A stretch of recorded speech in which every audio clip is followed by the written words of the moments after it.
As the DJ sweats our sorrows away like black sparrows perched on telephone lines, we communicate with a tapping of our feet, consumed by the heartbeat. In the MC speech we find deep usage of that one day things will all make sense and there will be a resurrection. Erecting the minds of sleeping kings and queens, and we will find that we are black on both sides and most deaf, all part of a larger Zulu nation. Reaching states of trance on basic drum patterns, meditation follows while the soothing sound of Big L for all that is hollow. I am the light, I am the light, I am the light for these fallen angels that whip afros back, shooting stardust into black moons as the crowd's going buckshot, and the cool tambourine man spins memories with 2 turntables and a mic, and that one fat MC on the set. Poetry, the last century for the creative. Hip-hop's essential when it's too easy to slip. I traverse through diggable planets, demanding to be a rebirth of the slick. Rick, rock, newborn beat junkies asleep. How deep does this love get? Infiltrating minds with coded language between the lines, only those will understand. And it's only common sense, and common sense cannot be found in mainstream gibberish or your checkered laces on your air fresh ones. There's no such name, brand Nubian. The world is music, waiting to be pressed on vinyl, cross-faded and spun into reality.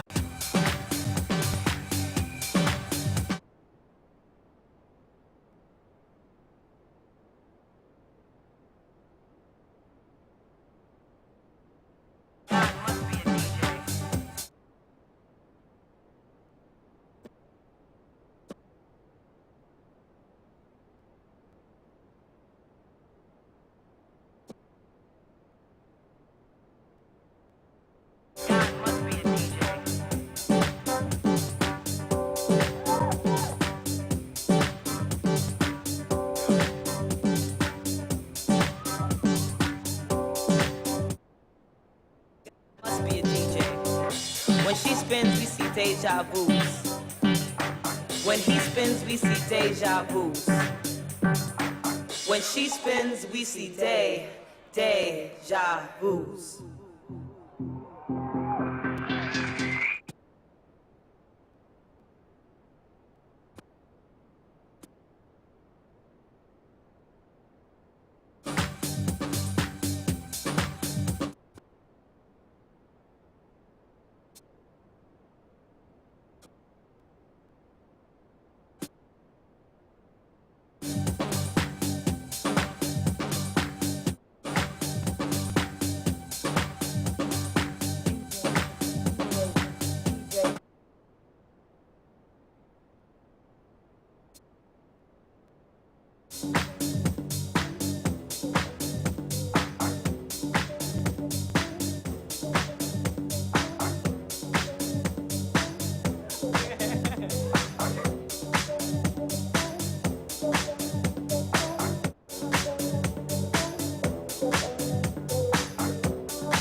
I tried it, I couldn't fight it.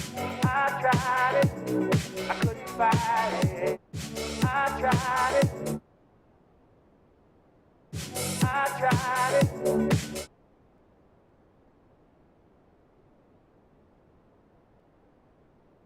I tried it, I couldn't fight it. I tried it, I couldn't fight it.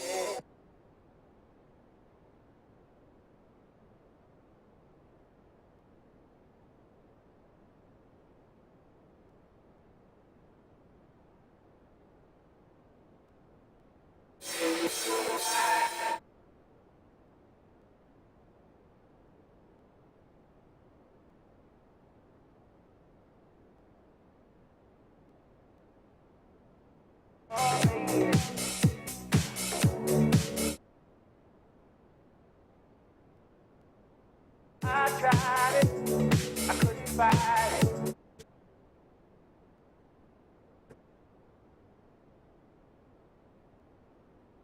fight it. I tried it, I couldn't fight it. I tried it, just wanna get back to me.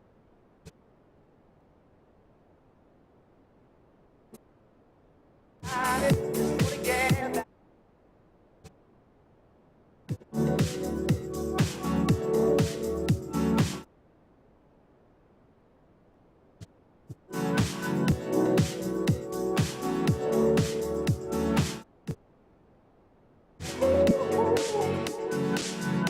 The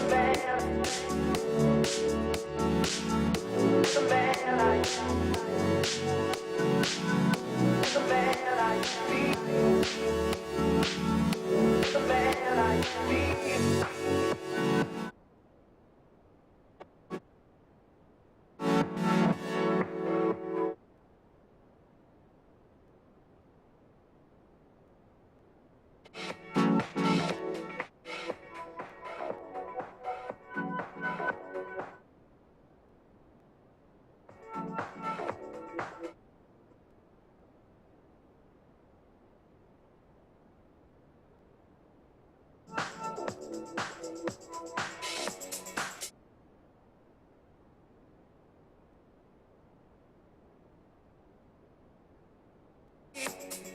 I tried it, just wanna get back to me.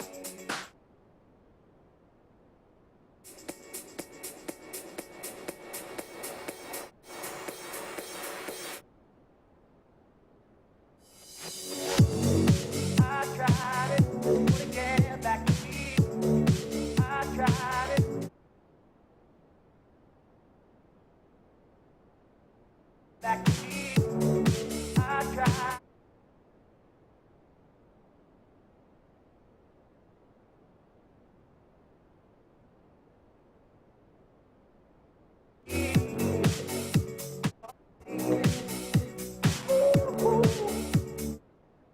The man I be.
The good news travels fast.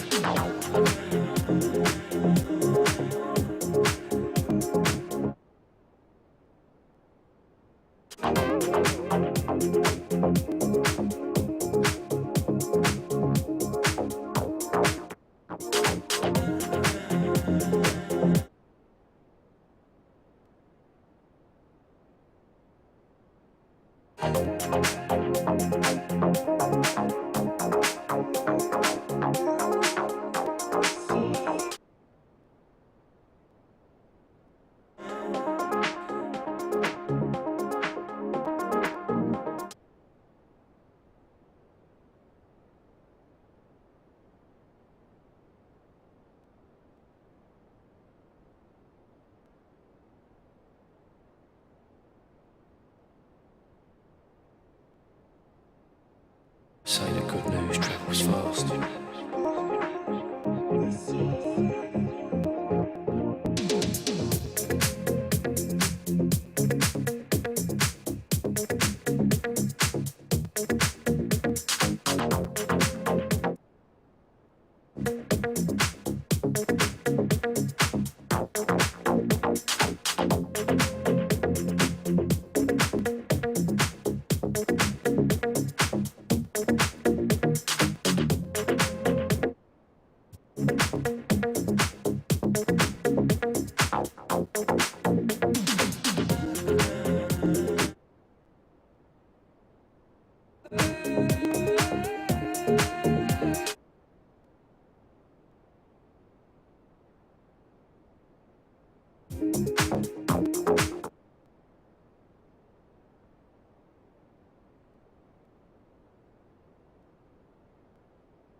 Close my eyes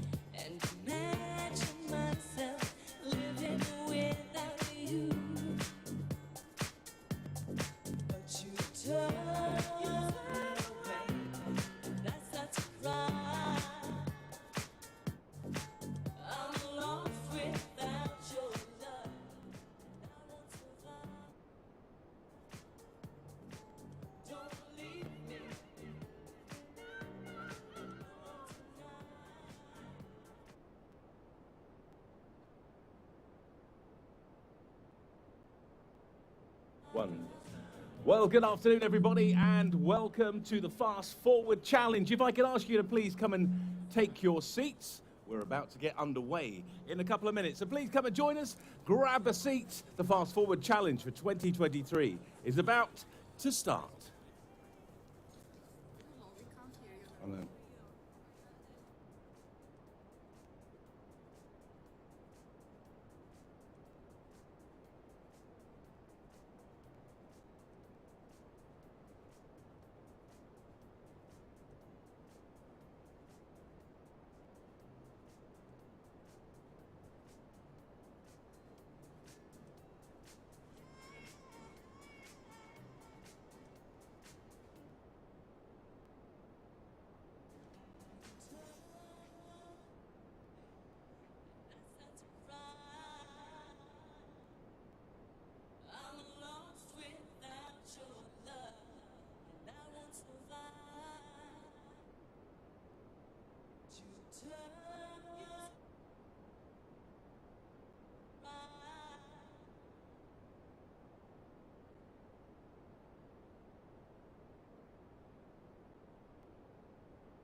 Well, a very good afternoon, everybody. How are we all? Wonderful response. Should we try that again? How is everybody? We well? Yes. Well, listen, this is the theme of the evening, and hopefully we're going to carry on with that energy all the way through.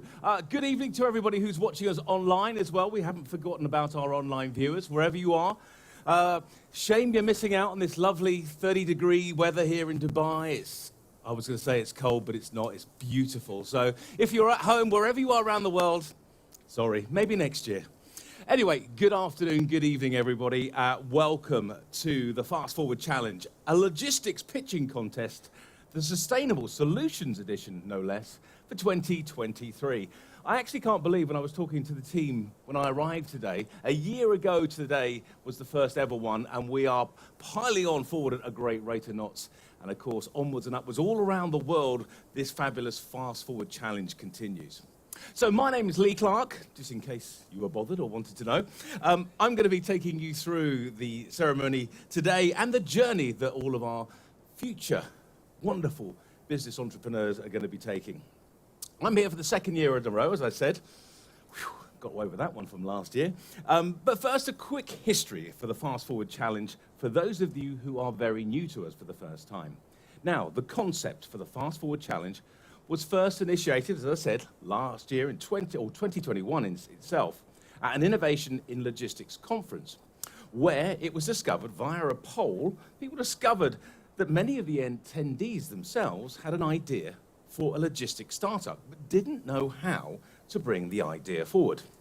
There, the idea of this very pitching contest formulated, and that would help startups and those ideas to move forward.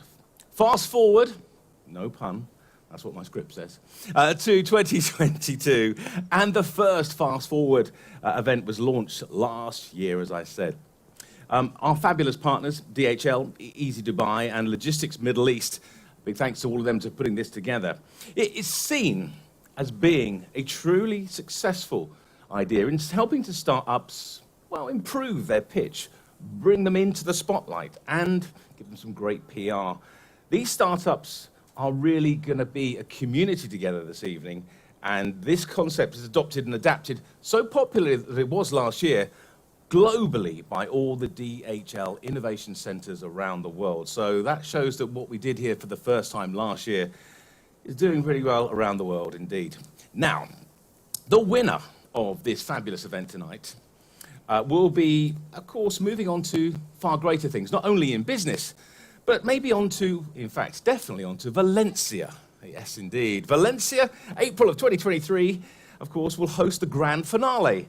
And the winners will each take on pitches from all around the world in front of not just tens of people, but hundreds of people who are going to be there watching them compete. So, needless to say, in just 1 year's time, this event, which started as a conversation, has grown into a global, truly global phenomenon that has exceeded our expectations.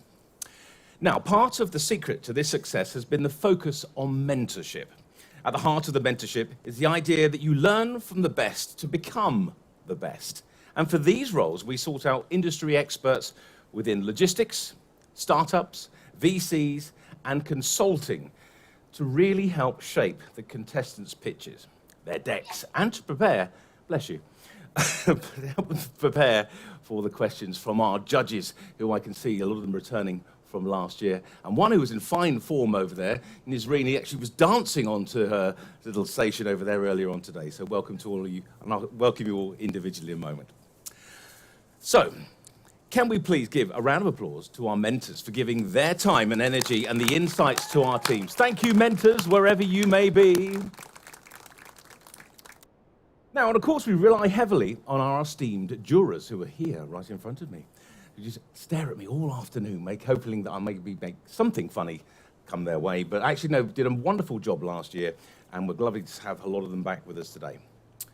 Now, we dig in to the decks and the questions that these guys are going to be answering our actual pitches will be asked over a 7-minute pitch later on today. Now, who is going to be claiming the glory? Off to Valencia to pitch for fame, claim the glory, as well as a substantial chunk of cash, indeed, for the winner. So let's congratulate them at the end, and hopefully they'll be the winner of the World Championships. But of course, I'd like to thank you to our judges, and of course, a round of applause to Mohsin Ahmed, the CEO of Logistics Dubai South. Thank you very much indeed. Amadou Diallo, CEO of DHL Global Forward MEA. Nadia Boumeziot, the head of sustainability and information governance of Zurich Insurance. Thank you for joining us. Dominic Baumeister, partner and PwC Global Lead Transport and Logistics. Hello again. Sarah Jackson, founder and managing director of Green Ethics. Thank you very much indeed. And of course, Nizreen Ekbai, the CEO of ENY Consulting. Thank you to you. Right, so here's how it's going to go. What can we expect, or what can you expect this evening? Well, we're going to kick off with a jury member who's going to be a Fast Forward Challenge partner, Mohsin Ahmed, followed by an insightful presentation by our author of Net Zero, Farah Naz, and then we'll get right down to the business of pitching. Each contestant will get 7 minutes to pitch to the jury and the audience and to the people who are watching online all around the world. And then the jury will have 7 minutes to pepper the questions in order to help them decide the score. Now, quite easy, the scoring, and here how's it goes.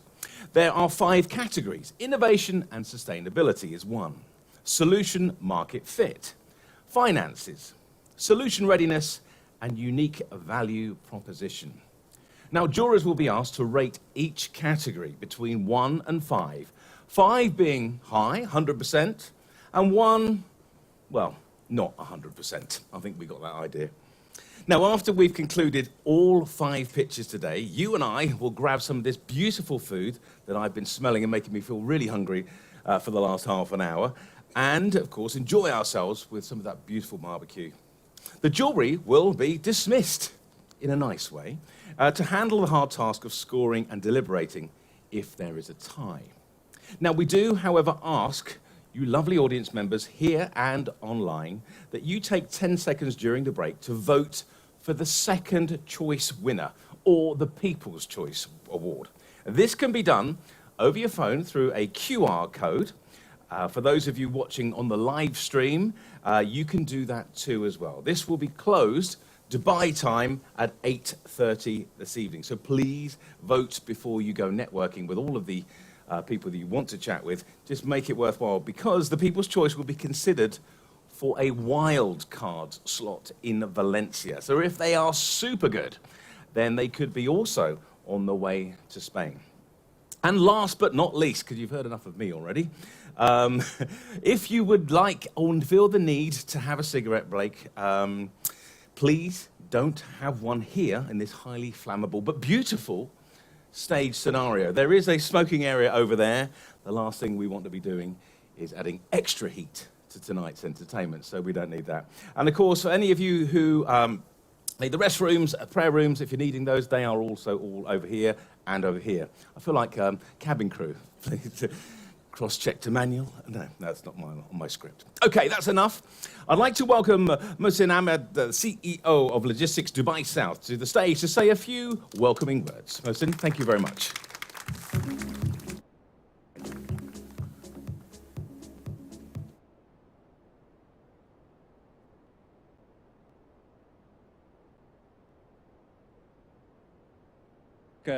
It's also great that this is the second year in a row that we're having here.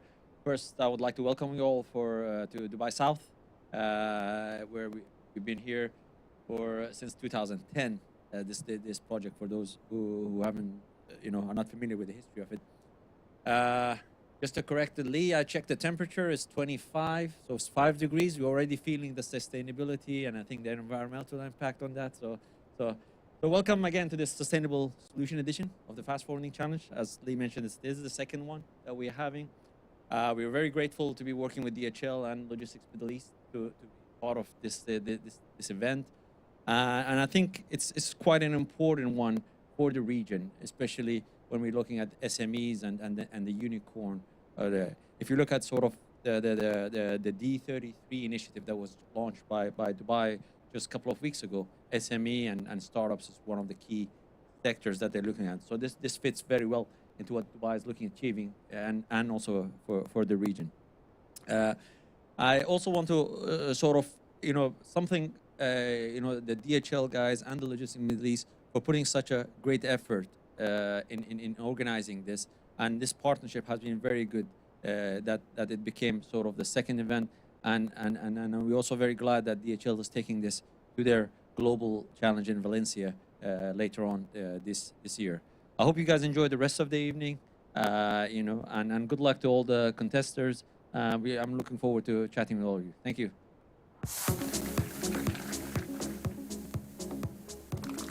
Hello. Thank you, Mohsen. Thank you very much indeed. Right, and thank you for correcting me on the temperature, because for me it's always 30 degrees, this time of year. But thank you very much. Well, we are very excited to have a lady who's going to be presenting to you now. Her name is Farah Naz, as our keynote speaker. Farah is an award-winning climate change strategist and co-author of the Middle East region's first book on Net Zero City. She has 20 years' experience in the built environment, gained in the US, UK, and Southeast Asia, and most recently right here in the UAE. Since arriving in Dubai in 2015, Farah has been steering sustainability and the innovation agenda in the built environment across the Middle East. Her name is synonymous with, well, many sustainable projects and energy strategies, and she has supported several iconic projects, including the Museum of the Future, the Louvre Abu Dhabi, BIA HQ in Sharjah, and the Expo 2020 Sustainability Pavilion, which I spent virtually, well, every single day at when Expo 2020 happened here in Dubai. Without further ado, please, let's welcome Farah Naz to the stage.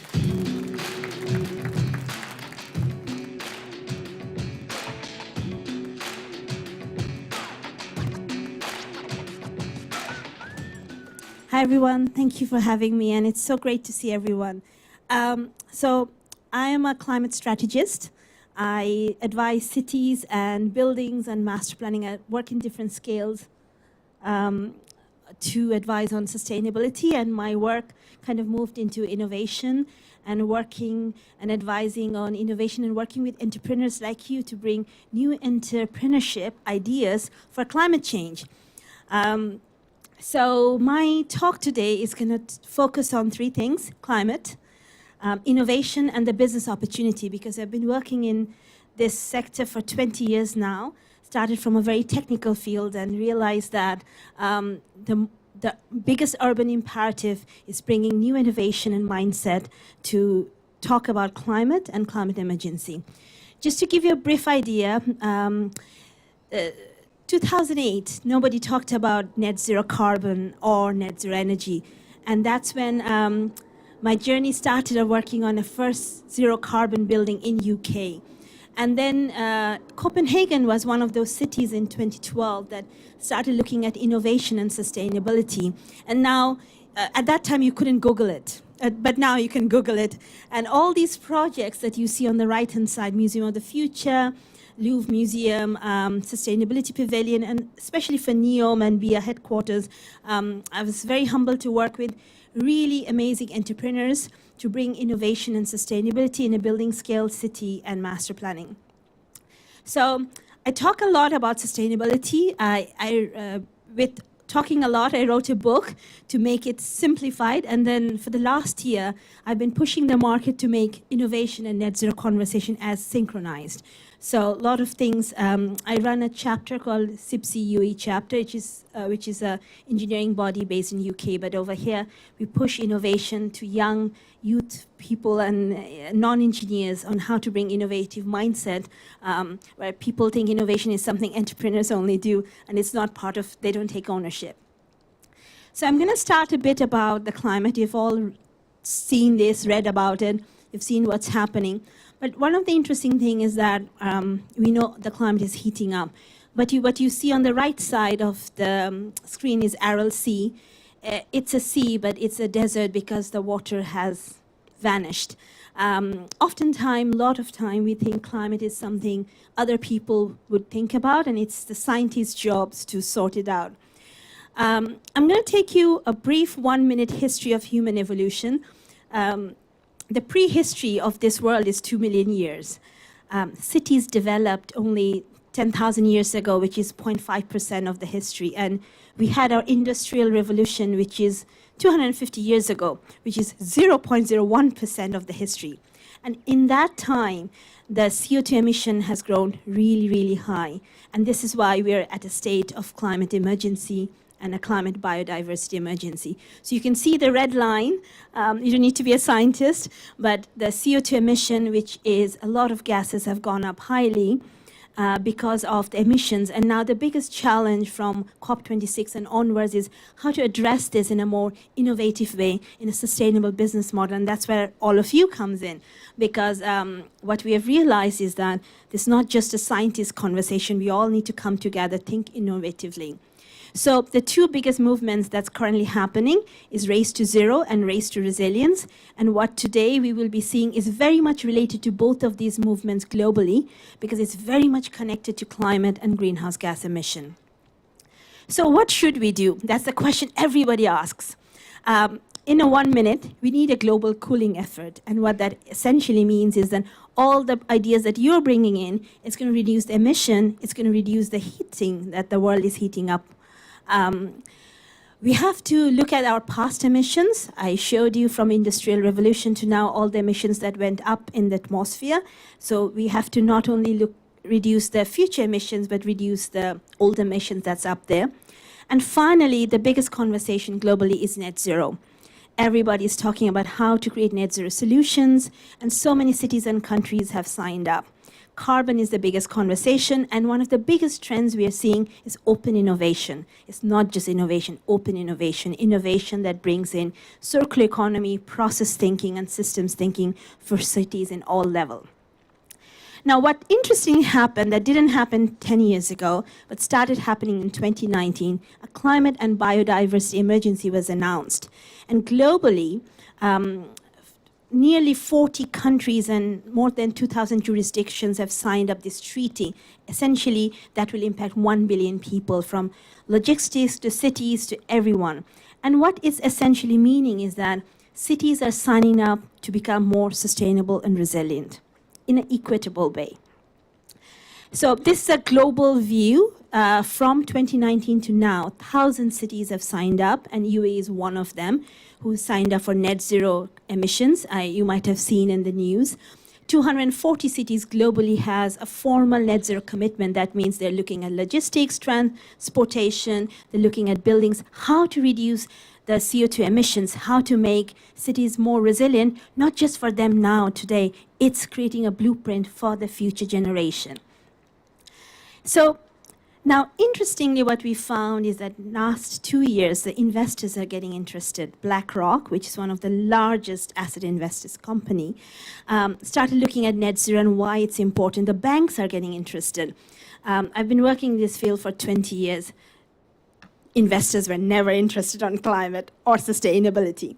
So this is a big shift. And the reason being, climate risk is seen as an investment risk, which is very positive, because then we can find innovative solutions.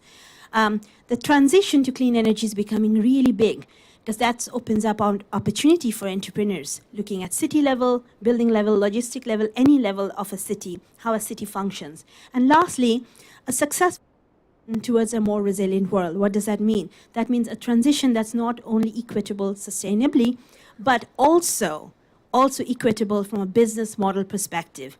Usually when we talk about climate, we don't talk about sustainable business model. And that has been the conversation from COP27 that took place in Egypt, how to create an equitable business model for all that has a clean transition towards net zero. So let's focus on UAE. I talked a lot about global and what's happening globally. So just a brief overview, UAE is one of the most water stressed. Food sustainability is a big thing in UAE, and also electricity consumption. Hence, UAE has adopted a lot of different strategies in the 7 Emirates to adopt these challenges, which is very positive. And one of the biggest things UAE is doing right now is adopting strategies on transportation, energy transition, and so on and so forth. But something that really connects with today's conversation is UAE's smart city strategy, where smart mobility and smart city strategy comes together to create a sustainable solution. This is a really different way of looking at smart cities, because for last few years, smart cities conversation has always been technology and more solar. But what we are also finding, which is very connected to logistic and smart mobility conversation, is how to create logistics more smarter and more equitable for people. Hence the conversation of autonomy, electrification, services are becoming so much important, and that's very relevant to UAE's net zero transition and the 2050 commitment. UAE has an innovation strategy, and the strategy is adopted in UAE's transition plan.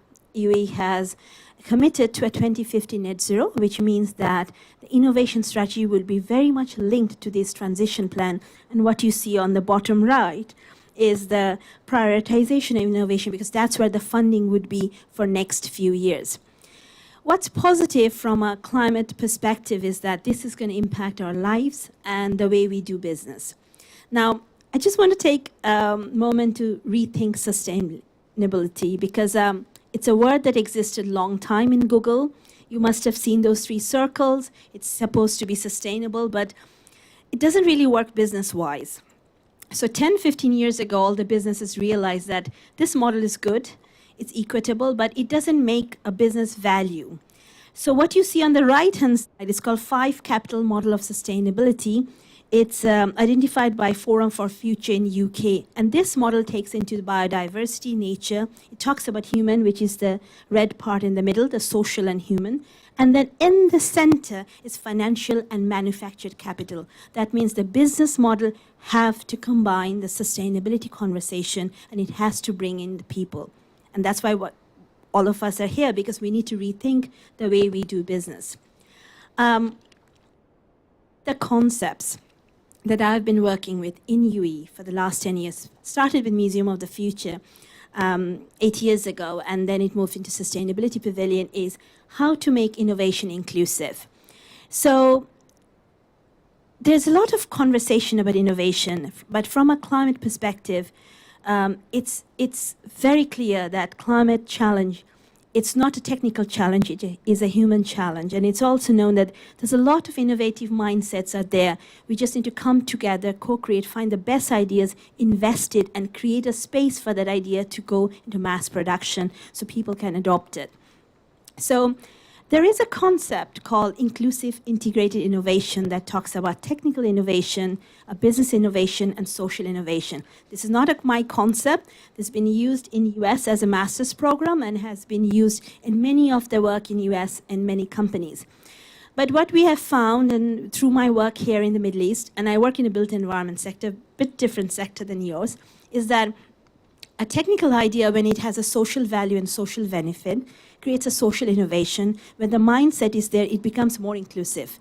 So the business innovation, the technical innovation, and social innovation can work together hand in hand. And this is what I would like to invite you to think when you're talking about your innovative ideas, how to bring the people in part of the conversation. And most of the entrepreneurs are quite aligned with that. But it's just to look at it from a more cohesive and equitable perspective. So I talked about rethinking sustainability. I talked about the idea of inclusive innovation. For the next few minutes, I'm just going to talk a bit about the trends. I'm going to talk a little bit about the global trends and how it connects to UAE. So the first biggest trend we see is the electricity production. It's becoming cheap. All the banks, fossil fuel investment that invested $3.8 trillion are now financing clean energy. You see banks, HSBC and others are talking about net zero transition, and they're less investing on coal, which is very positive because now there's opportunity to bring innovation in this conversation. The second thing we are seeing is renewables cost is going down. The PV, just solar PV, is going to become $100 trillion industry in next few years' time. So brings more opportunities how to make it more equitable and business model for cities and for people, and especially for logistic and transport sector.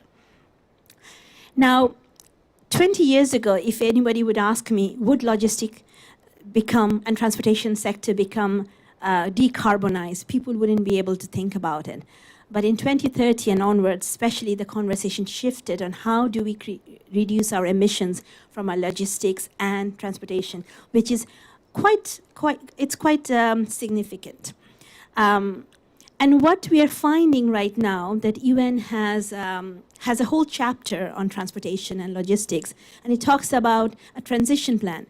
What I really like is that in next 10 years, it talks about a reduction, but it also identifies that some sectors like aviation and shipping will not be reducing, they might be going up. And this reality check is very important because that's an opportunity for innovation and business model and looking at what innovative way we can adopt these transitions.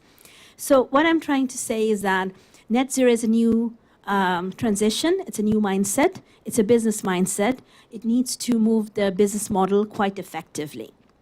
Now, if we look at UAE and bring these numbers here, you will see that aviation and shipping plays a big role. Essentially, your industry has one of the biggest impacts to create a positive transition, and that's extremely exciting because it creates opportunity, it brings new ideas in, and to understand how these ideas could be implemented in a more positive way. I'm sure you know there's the three biggest trends that we would be seeing, and currently we are seeing now it's electrification, autonomous and connected vehicles, and the service. It has to serve people in a positive way.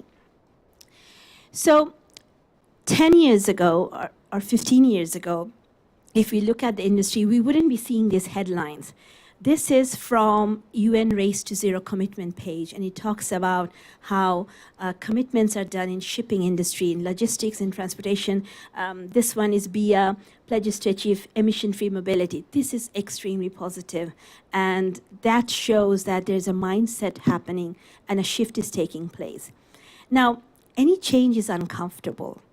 Any change, if it's new and it's societal and it's in a big scale, it really makes people uncomfortable because business as usual is, people don't want to move away from business as usual. I'm sure you all heard the Kodak story. Kodak invented the first digital camera, but they put it under the drawer because their business was so good, they didn't want to bring it out. And then somebody got the idea out and took the market, and now we don't hear about Kodak at all. So the idea is that if we don't look at the future foresight, using climate as a positive phase to go forward, then we're going to go backward in the race. Another biggest trend that we're seeing is ESG, environmental social governance. Now, these are all new terminology. It's all about conscious business models. It's about conscious decision making. Nobody heard about ESG 7-8 years ago. It was called CSR, and there was lots of environmental positive works were taking place. But what we are finding now that ESG is going to become a $53 trillion industry by 2025. All the big investors are asking for ESG scoring. All the big companies have to report to investors how they're making conscious business choices. So ESG is the environmental social governance. That means you, as a business, it's not only enough to make environmental choices, conscious environmental choices, but you also have to report on your societal and governance values of those choices. And this is going to change. This is going to change the way we do business, and we can see it. Digitization is taking over our life, and ESG and all these terminology that I'm talking about is just the new norm right now. So COP is going to be here very soon, COP28, and we're going to see a huge, massive change, race to zero and race to resilience. And what's the biggest part of this conversation is that all of us have a role to play. It's very clear that it's not just a technical challenge, it's a human challenge, and how we bring our ideas together. Especially today evening, it's really exciting for me because all these ideas once get implemented and idealized, it will have a huge, huge impact. And all of us to understand that we actually have the power to create a blueprint for our future generation. Very quickly, I'm going to touch on this because I talked about change and I talked about change being uncomfortable. And the biggest trend we are seeing in the market now is these three things. There's a big shift taking place. There's a theory of wisdom, how to create actionable, solutionable change, and also innovation is mandatory. It's actually part of the book, my book, where I talk more about how to create that mindset, how to use the power of growth mindset to enable change and to move forward. We are still in the fossil fuel age. And the reason of showing this is that when the climate emergency was declared, there was a big question, what's next, decline or death? But we are humans and we like to reinvent our lives. So the new transition that I talked about is essentially this new way of looking. The net zero era is the net fossil fuel free era. It doesn't mean that there's not going to be fossil fuel, understanding the right business case to make the clean transition. And that's where the innovation lies. So if I focus on disruption or the moment of truth, when in COP26 a few years ago, it was identified that, yes, we need to now make the just transition, the right transition. That's when these ideas of innovative business models creates a huge imperative in our urban life. The reason for showing this is the yellow dot is where we are globally, not just UAE. And the transition we are going to be seeing in the next few years is going to be tremendous. And I invite all of you to be part of this transition. I'm sure most of you are here because you're already part of this transition and this new future that we are going to be about to be unveiling. So I wrote a book. I'm a climate optimist. I'm a real climate optimist. And in my book, I talk about a 10-year transition plan and a net zero by 2032. I'm also an engineer, so I have a relationship with failure. Many of things never work. Clients often doesn't pay. Take the solution. And in the book, Mian Langdon, who is an innovation strategist, not an engineer, so you can imagine the conversations we both had, we identified a 4-step process. And this identification, the whole book is about mind mapping, simplifying net zero in a very simple way, and a mind mapping process, which most of you entrepreneurs already use to understand how do we reach to achieve something. And being an engineer, as I said, I'm used to failure. So the idea is even in 10 years, we don't reach net zero, that's fine. But if we have the right intention, we might be making more changes in 10 years than if we don't put the right intention in the first place. So I welcome you. You might not be a climate optimist, but to invite you in this idea and really take the ownership and really believe that all of you or each of you still have a very important role to create the blueprint of our future generation. So thank you so much for listening. Really appreciate it. I hope, and I'm really looking forward to hearing the pitches because it's a really interesting part of my journey because it's a very, it's a way of serving the humanity and be equitable in the future. Thank you so much.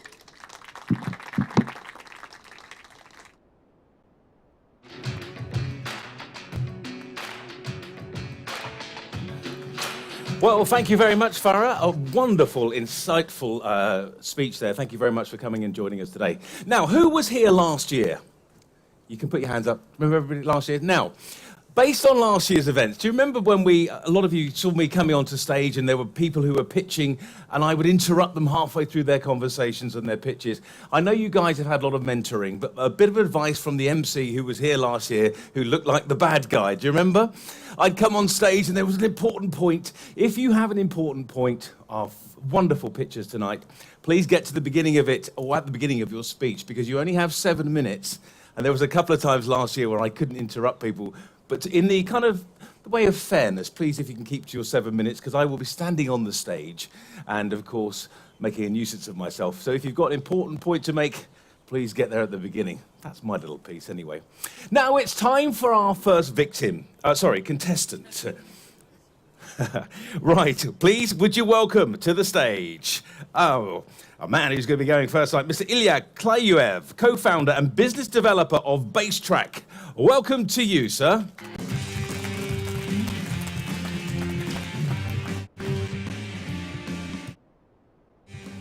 One, two, three. 1, 2, 3. Can you hear me? Great. So yeah, that's me actually. My name is Ilya. I'm a co-founder and business developer of BaseTrack, and our company is all about providing efficient tracking solutions. But it wasn't like that every time. We started in 2017, and what we have developed a super unique all-weather autonomous driving technology that was just 4 guys automating a regular car, and it was driving itself on ice in all weather conditions, like in snow conditions, and that was crazy. But no one was going to buy it because it's illegal to put autonomous trucks on public roads and autonomous cars on public roads. So we weren't able to find investors or clients. So we made some journey to autonomous shuttles. We had a commercial partnership with an automaker, but still the same problem. And then we realized, hey guys, there is something that will solve our problems, and that's trucks. Why trucks? Because we believe there are some addressable problems of trucking. And the number one problem here is driver shortage. It's the biggest problem right now, and we try to address it. And also, fuel is 1/3 of costs in logistics, and it's super important to reduce fuel consumption, which means to reduce your financial spendings. And of course, in terms of sustainability, you understand that heavy-duty vehicles contribute over 30% of road transport CO2 emissions. So we are going to solve this because even in Europe, it's over 6 million trucks currently. How we do that? We actually just simplified our autonomous driving technology, and we took one key component. We have efficient cruise control feature, which allows you to understand what is the right and the most optimal way to drive your particular vehicle in particular conditions.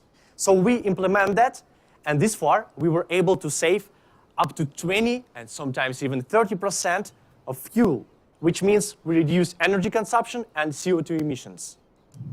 How we do that? We consider 3 main parameters: road, truck characteristics, and load characteristics. Based on that, we can calculate the most optimal way to deliver your goods. And here is an example of a digitized road. For a human eye, that's a plain road, but actually it's quite hilly.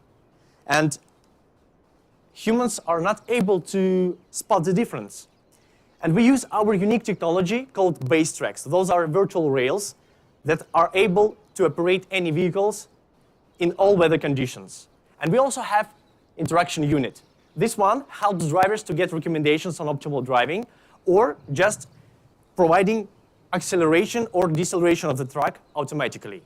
And this far, we have used our expertise of 11 years in this area. The same technology is responsible for both products, fuel economy solutions and autonomous trucking service. For both products, we have business implementation. And we already work with companies, and we found that it is the best way to work with them by taking the subscription fee or pay per kilometer basis. When they pay just 1 cent per kilometer, they will save at least 5 cents each kilometer. And for autonomous trucking, we provide just a regular trucking service.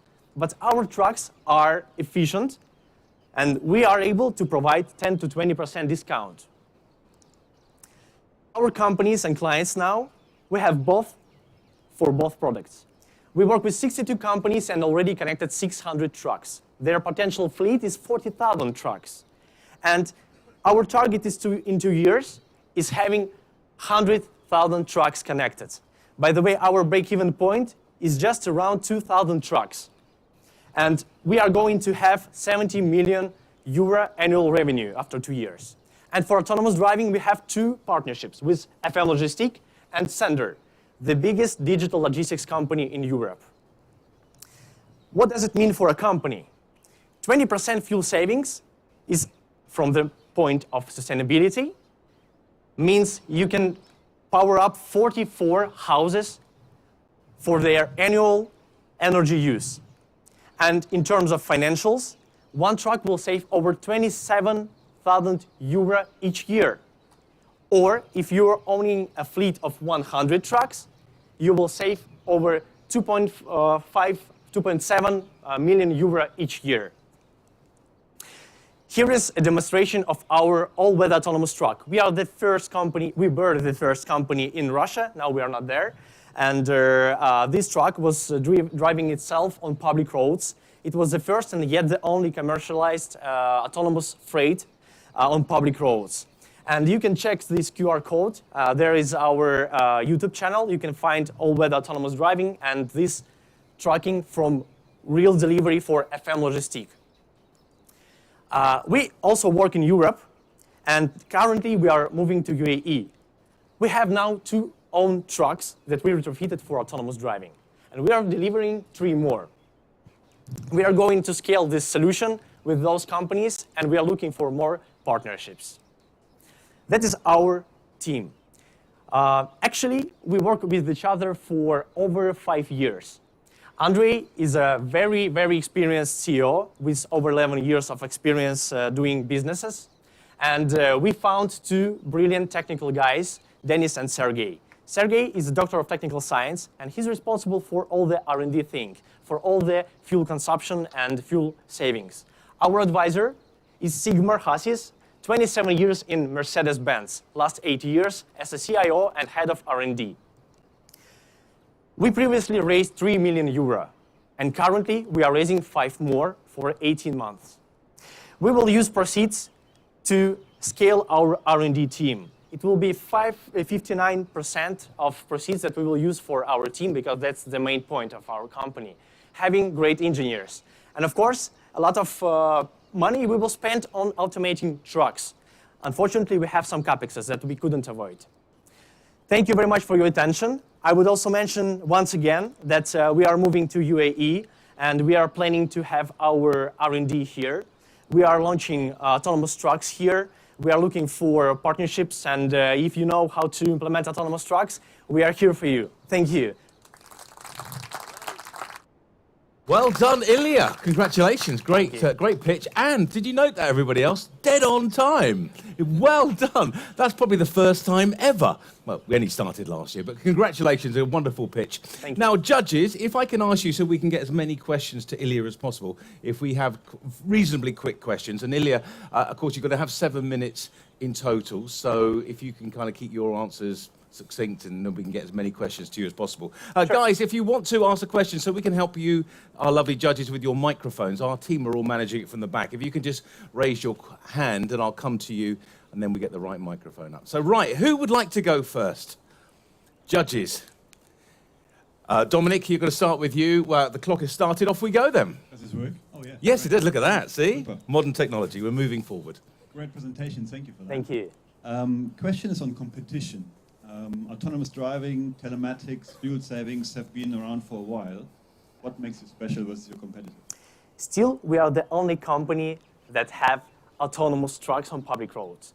We have unique experience, and no one yet is, I mean, in this country, in Europe, in Russia, it was impossible to do something like that. In the United States, of course, there are some companies, but in California weather, it's easy to put any kind of autonomous vehicles on public roads. Not really public roads, closed areas, definitely. But here the main thing is that our technology is quite unique in terms of being all-weather applicable. Our fuel savings in terms to competitors, their fuel savings is 5 to 7%. Our record is 32%, and that is just a different concept of working with the drivers. And based on our expertise in autonomous driving, we can provide even more benefits because we process a lot of data from trucks. We've connected a lot of trucks, and we collect information. How do they drive their trucks? How can we improve our algorithms? And all that allows us to provide cheaper, more efficient, and unique in terms of being all-weather solution. Next judge. We're going to get Nazreen, over to you. It should be on, Nazreen, hopefully. Hello? Yeah. Hello. Look at that. Amazing. Thank you, Ilya. Thank you. Amazing presentation. Thank you. How about the cost of the product? Can you take us through that? Yeah, sure. Thank you. In terms of our fuel efficiency systems, we don't have to sell the whole autonomous driving things and hardware and software. So we have a simplified version of this hardware and software. And this hardware, the cost and the price. The cost is around 200 euro, and the price we have is around 350 euro. So that is something that we have right now. But for some companies, of course, we do some good business models. For example, we rent away our equipment, and we only take service fee. Sometimes it works better. Right. Next judge who's got a question. Mohsen, over to you. Thank you. It was a Thank great you. presentation. My question is, you said you've got vehicles on the road. How do you see regulations? I mean, because not every country, or I mean, particularly here in the UAE, we still, we talked about it quite a lot, but the regulation still for autonomous is not very much. Yes, that's right. We've tried this solution in Russia because it was illegal to do that so. After that, we started to be the first company doing such regulations in Europe. And we were closely working with the Estonian government because our company is Estonian.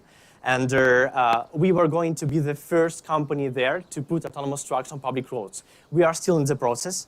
In UAE, last 3 days I actually spent talking with seniors and executives of RTA in Dubai.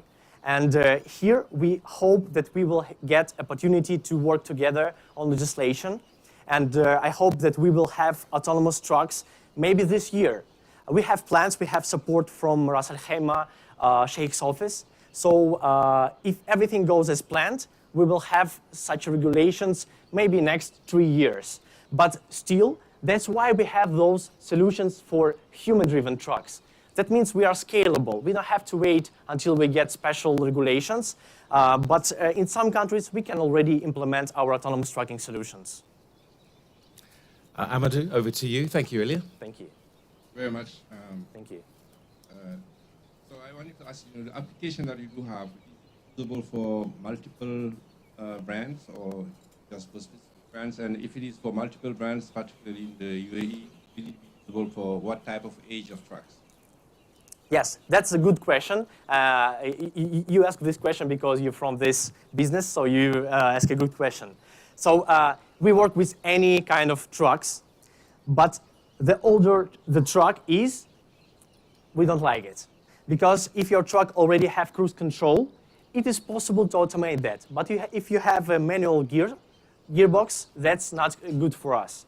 And the best result is for automated gearboxes and trucks after 2013 at least, but we prefer working with modern trucks. That's why we have some problems here in UAE. And UAE is more like a market for autonomous trucking, and Europe is our main market for fuel economy solutions.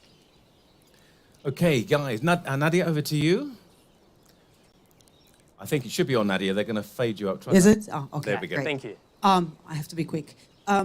How scalable is it? Like, how quickly can you scale up?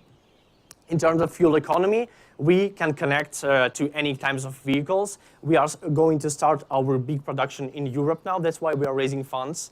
And in terms of autonomous driving, unfortunately, we can't do like 5 trucks a week. It's impossible. So I think in UAE, we will have connections. We will automate around 3 trucks this next year. But we work closely with automakers. We want our technology to be implemented in trucks from the moment it's being produced. So that's our idea. And if not, we will make a special unified solution that we will send to our customers. They will retrofit their trucks with our hardware and software, and they will get autonomous driving instead of human drivers. Okay, who can ask and answer a question in 10 seconds? Probably not possible. Sarah, over to you. Yeah, okay. Just very quickly, 5-year ambition, where do you see? 5-year ambition, I think we are going to be unicorns. Good answer. Again, even finished. Well done, Ilya. Congratulations, sir. Thank you. Round of applause for Ilya and a great presentation there. Thank you very much and good luck. Well, there you go. One down. The first one, a great presentation here at the Innovation Centre, and it's a wonderful start for the evening. Now, please welcome onto the stage Mr. Johannes Bochdalowski, the co-founder and project lead of CH4. Welcome to you, sir.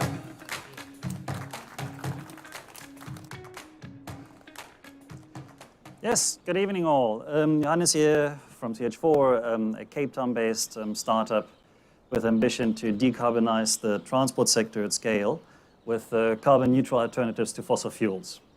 How do we do that?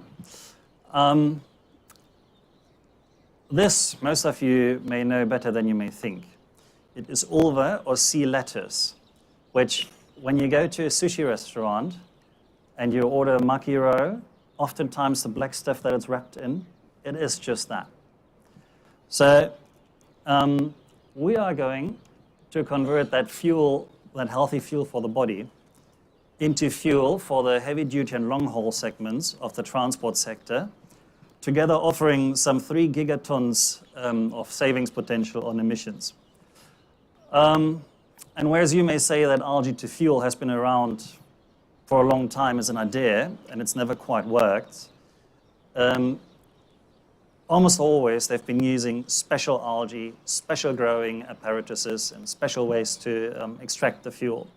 We instead went back to very basic industries that are well established. Large-scale farming of algae, growing an industry that's there already, to produce biomass from which we can then produce biogas, and upgrading that biogas into CH4 or methane, as well as some CO2. Now, those industries are well established, and we've got enough data points to prove its profitability as well. And it is a highly impactful business. Not only are we saving the carbon emissions, but we're also directly removing CO2 from the ocean, as well as the farming and so on, creating economic opportunities in rural desert areas. So that, alongside with a clean burning, virtually particle-free and sulfur-free, reducing the health burden on the poorer communities which typically live in the vicinity of logistic and economic hubs, as well as the localization of fuels and the likes, is our contribution to just energy transition. We have chosen the shipping market as entry market, where 30% of all new builds at the moment are LNG powered, and the market is growing with a 40% CAGR, whilst the total fuel demand for the global fleet is some 300 megatons. And the CO2 that I mentioned, we're selling that off to the food and beverage market initially, which is starved for it, ironically. And then later on, we will synthesize with the emerging hydrogen market to produce e-fuels, which will then allow us decarbonization of aviation and road transport. Now, the demand is high, but so is our scaling potential. We've identified some 20,000 kilometers of shores around the globe where we can go. 17,000 of this around Africa and the Middle East. Where you see the yellow dots, that is the shipping lines. So in the middle of the heavy shipping traffic, right where it's being needed, we can produce the fuels. And for example, an area equivalent of that of Lake Victoria can produce sufficient fuel to decarbonize 2/3 of the global shipping fleet's fuel demand. And whilst you may say it sounds expensive, the capex is a mere 3 months of subsidies into the fossil fuel market at the moment. When we zoom into the use cases, the CO2 savings are essentially giving you the construction cost for free over the lifetime of a vessel. Our fuels are cost competitive with fossil fuels, which when you factor in the carbon emissions, would mean that you're getting 5 days of operation with our fuel for the price of 4 days of fossil fuel operation. As mentioned, all components are already proven in commercial application around the globe. And we are now raising 600,000 euros to build our prototype that proves the incorporation of all 3 of them, grow the team, and propel us forward to full-scale application, which we're achieving in 6 to 7 years.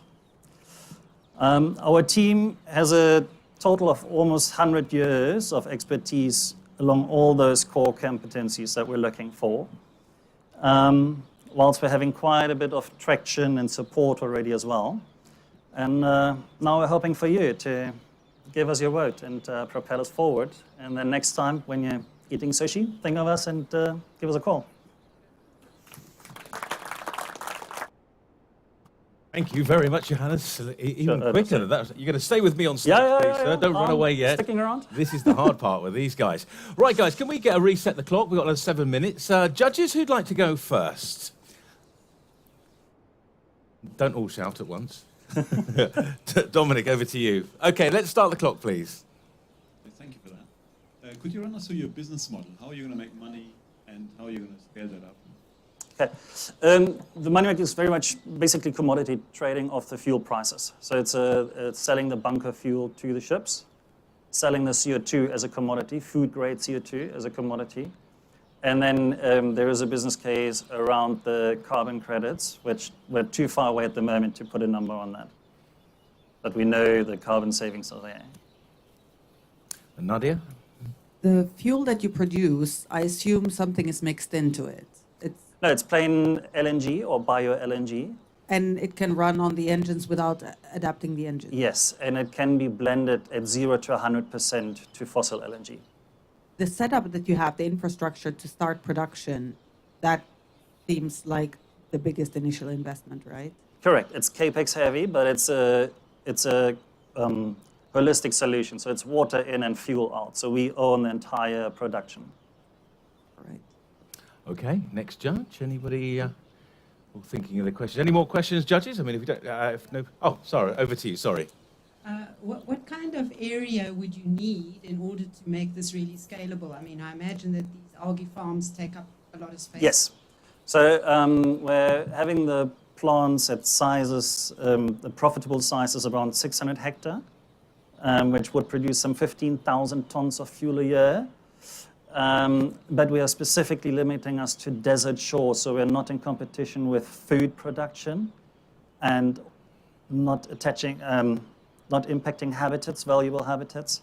And it's also typically areas where there's little social pressure. Land-based. Yes, farm. correct. Yeah.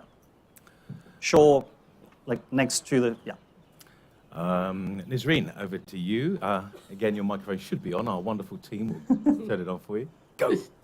Hello, thank you very much for your presentation. Thank you. What would be the biggest challenge to start, beside, of course, the investment, the farm, let's say all this is settled, to be able to be active in the economy? What would be today the biggest challenge to start? I'll go ahead with saying that for us, because it's a startup with a utility scale solution, the bridging the first gap financially is a grander issue than for most startups. Besides that, I think that the majority is in the regulatory framework, EIAs, licensing, permitting, more on that side. You're already on that side? You already did the homework and looked at all the regulations, for example, in South Africa, other countries you want to go? I know in South Africa we're needing 64 licenses and permits from the government, from different entities, yes. He's done his homework by the looks of it. Next one, Amadou. So, how many farmers would you employ to farm on any algae? How many farmers or how many farms? Okay, so these projects are meant to be community-led, and it's designed that each farm is basically run by the surrounding community, with us doing the upskilling for them to run it. And we're estimating a good 1,000 people working at the farm at all levels for that 600 hectare farm that I mentioned earlier. Okay, thank you, Johannes. Any more from our esteemed judges? They're all just saying to me, Lee, move on. Well, they seem to answer all your questions. One final round, everybody? We all good? Okay, round of applause. Thank you very much. Welcome. Indeed.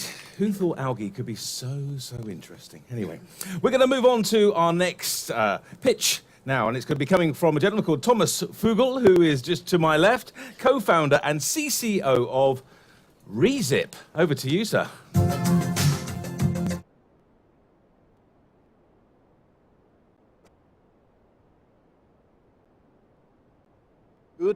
Good evening, everybody. Can you hear me? So, my name is Thomas. I am a co-founder and CCO at Rezip. Rezip is a circular packaging concept, the future of e-commerce packaging. E-commerce has been growing exponentially the past decade. Last year alone, we shipped 200 billion parcels worldwide. And despite what many think, recycle is not the way to solve it. Recycle is good in many ways, but there's no CO2 savings compared to virgin materials. But fear not, the solution is quite simple. Just reuse, before we recycle. And by that, saving 3 to 10 times waste and more than 80% on CO2. Today, circular packaging is a hot topic. Last year, EU, for instance, passed that by 2040, 50% of all e-commerce packaging are to be circular by 2040. So we believe that the next transition from single-use to reuse will be commercial packaging for e-commerce. At current estimate of 58 billion market size. So let's have a look at how this works. First of all, we have the packaging. It's a patented packaging, basically just cardboard box and a cardboard bag, with the only difference that it can be folded for return and then reused. Let's go a little bit deeper into the loop. So it all starts at the web shop. The web shop orders packaging like they would normally do. At the web shop, they offer the customers to buy the order in a circular packaging for, let's say, $2 in order to get $10 vouchers to the web shop when it's returned. The order is then packed just like normal and shipped to the customer. The customer receives the order, unpack them, can fold the receipt to a transportable format. On our app, they can find closest drop point or even order a home drop-off. When they're at the drop point, they use our app to scan the QR code and then return it in a mailbox to the courier at the door or at a parcel shop, and being rewarded with a voucher instantly. So at the drop point, they just received the receipt. They just put it in a collection bag. When the collection bag is full, it's closed, labeled, and sent back to the receipt hub. Last part, at the receipt hub, we receive all the return packaging. We quality assess and clean it, scan it back into the system to be put back on stock and resold to another new web shop. So that is basically the loop of receipt. Just reuse again and again and again, and by just 5 circulations, we have saved more than 80% CO2. This wouldn't be possible if we didn't have our deep tech system. This is the receipt admin system that binds the whole loop together. So let's take a quick look at the market advantages. So, like I just showed you, it's easy and value-adding to the web shop. No integration, no change of process. It's basically free packaging because the consumer is paying, and they even get increased retention from sending the vouchers. This is just cardboard. So actually, we can compete with single-use prices. It's convenient and beneficial to the end users, easy to return, and they're financially rewarded for doing a good, sustainable deed. Least but not last, we actually entail real environmental impact. Receipt is net climate positive from the very first circulation. We are not building climate credits that will never be repaid like most of our competitors, if not all. So, we've been around Denmark and operating in Denmark since 2019. But to really make impact, we need to scale. This is why we have developed a plug-and-play partner model to be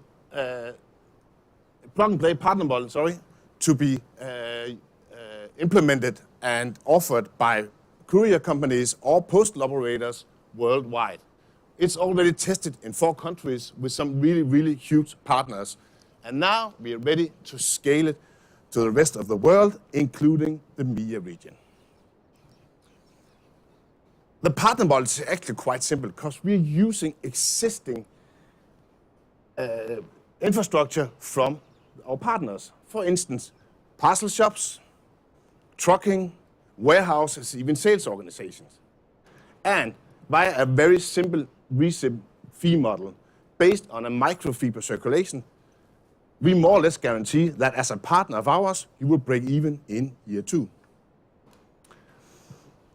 When our partners make money, we make money, and together we make impact. That's what we call financial viable sustainability.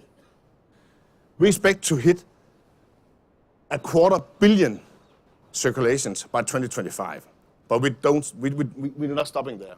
By 2030, we expect to hit the 1 billion circulations worldwide, reaching CO2 reductions equivalent to more than 650 flights from here to London. Or if you stack single-use plastic bags on top of each other, reaching more than 600 Burj Khalifas up in the air. And then just imagine, by 2040, 50% reusable packaging by law. Actually, just with the recips, we expect to save cardboard boxes squeezed together that would reach around the world 5 times. We are a very experienced and diversified founder team. We already raised equity and soft funding and are right now closing a Series A round. Thanks DSL and partners for having us. Thanks to our fantastic mentors, and thank you for listening, guys. Well, thank you, Thomas, as well. Look at, hey, pretty good. I have to say, you guys have been training really well. What? I can imagine in front of the mirror with a clock on the iPhone trying to get it right in time. But you've done a great job, a great presentation indeed. Right, judges, are we ready? 7 minutes on the clock, please. Nadia, over to you. Let's start the clock, please. Before Sarah asks, I'll go quick. Over to you. Ooh. I have a few questions actually, but probably I'll stick to one. Do you have to use special tape to close them? Nope. All right. How many sizes do you have? Boxes, 6 at the moment, bags, 5. What do you do with them at the end of life? Recycle them. All right. Like this is just cardboard. So That's they your go guarantee? You give that guarantee? Absolutely, Okay. absolutely. Trust him. Trust him. We do. Dominic, over to you, please. Maybe somewhat following up on this, are there any technical challenges? I mean, these things seem to be very fragile. They're not, yeah. How often can you go through the cycle? Yeah, we tested them up to 10 cycles, but the sweet spot is between 3 and 5, maybe 6 cycles. This is just cardboard. But again, remember from the very first circulation, these are more sustainable than a single-use cardboard box. Best you can find, recycle, FFC, whatever. So that is the whole difference. We just need 3 to 5 circles. That's why we're not, like I showed you, making this climate credit like most of our competitors are when you're using plastic or nylon or anything. This is the same material as we're using today. Okay, next question, please. Sarah, over to you. Where do you source your material for the boxes? With all the big suppliers of cardboard, like Mondi, now we're primarily in Europe, Mondi, DS Smith, Smurfit Kappa, and they all guarantee the FFC certification and so on. So all the big suppliers, we don't do it ourselves. Okay. Mohsen, over to you. Sorry, maybe I got it wrong. Did you say that cardboard will be sort of illegal to be used, right? No. I hope not, then I'm out of business. Yeah, that's what I was saying. Okay, sorry, maybe. The foil in your plan there, Yeah, isn't there, sorry. really? No, Okay. sorry. Because just going back on where you source. The second question I have was, I mean, if you put there e-commerce, and that's where you started from. Yeah. And from what we've seen, the e-commerce like Amazon, they do all this customized cardboard on a conveyor belt. Everything is automated. How do you see this? These are like, you got like 5, and then I think about 6 on the packaging. Yeah. Yeah, and those guys are trying to do automation, and how do you see that? We are already looking at some part of automation. At some point, there will be laws saying you need to reuse before recycle, like we're saying. We cannot do it today. So the big ones like Amazon and maybe top 2 e-commerce in every country having these automated packaging robots, forget about those guys. But the 98% left that are still doing more or less standard packaging, like they have a packaging table and so on. That's what the one we're charging right now. But definitely in time, we would work on robotics that can actually help closing this and fit it even better than it is today. The number of sizes is just a matter of, if DSL called me today saying, can you do size X, Y, and Z? I'll say, yeah, sure, no problem. So. Amadou, over to you, sir. Yeah, so I saw that you have been testing it in different markets, yeah? Yeah. So, and in e-commerce, you have a lot of customers that are like Amazon. They rip off the box and then not use it more, or they don't even go back to bring it back to a center where you can collect them. So how do you deal with that challenge? Yeah, two answers to that question. So first of all, the sustainability answer. Once again, this is just a normal cardboard box. Basically like any other, you just open it up. And it's more sustainable due to the patented design that is, there's no double or triple cardboard being laid over each other. So that's the first thing. So actually this is sustainable, first time we send it. So the second question is probably the financial one. Again, this is just cardboard. So we can actually afford to lose it. We don't want to, we would like it to go into 3, 4, 5, maybe even 10 circles. But in case it's being trashed on the first circle, it's okay, both sustainability-wise and financially. Mohsin, over to you. Thank you for that. Thomas? Sorry. Yeah. The cost of the cardboard versus the reverse cycle of it to take it back to the reverse logistics and back to the... Yeah, and thanks for that question. That's a good question. The issue with reusable packaging these days are the cost of getting it back. This is just a cardboard box. So when I buy 2 millions, I get the same price as any other single-use piece of cardboard. So what we're looking at right now is really to get the volume up in order to make the circle back more efficient and by that cheaper. So whether we can actually offer this, even lower than a single-use piece of packaging at some point. Because we reuse it 4 or 5 times. Judges, thank you very much for that answer. Judges, any more? I'm going to ask one quick question, because I don't normally ask questions, but I'm going to ask this question. When you, get ready for this one, I'm just the MC, it's going to be stratospheric. No, seriously, when the box has a 3-time cycle, what does it look like by the time it gets to you? Because if you spent $200 or $300 or dirhams or something, and it's gone through 5 life cycles, does it look a bit shabby when it comes through the door? Yeah, we quality assess them when they come back. Okay. If they're too shabby, to use that word, then that was a technical term. Yeah, okay, yeah. Then we'll actually, we'll take it out and recycle it. Okay. By all means. But, consumers already opted in for, having it delivered in a reused box. Mm-hmm. So they know they can be, okay, I can see this been used twice or 3 times or even 4 times, and they're okay with that as long as it's not, gross or. Yeah. Okay, 'cause my instant thing was that sometimes you think what's in the box, has it been damaged or anything like that? But not to point out anybody here, but couriers can be a little hard on parcels in general, right? Really? So sometimes you can't even see the difference. Yeah. Yeah. Your package. I haven't said that. I didn't say that. Dominic, over to you, sir. Final one. What protects you against competitors? It's a great idea, but seems to be really easy to copy. And also, what if the Amazons of it do this as well? A patent, but more than a patent, that's what it is. We haven't seen no one yet, so we've been doing this for 3 years now. We started out doing nylon and plastic stuff as well, and you actually, the DSL guys have a green one in here. But right now we haven't seen anybody else doing it, but we have a patent on the box and another patent on another box, and that's what we're protecting right now. And, by that going via partners to scale and make the infrastructure really, really fast. Thank you very much, Thomas. Great pitch. Thank you. Well done, judges. Thank you very much. Sorry for my question.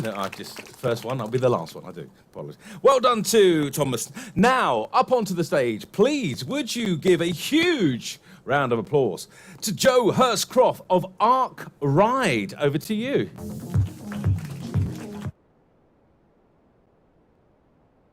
Clicker is here. Good evening, everybody. Hope you can hear me well. As we said, I'm Joe. Just want to take you back to when I was 13.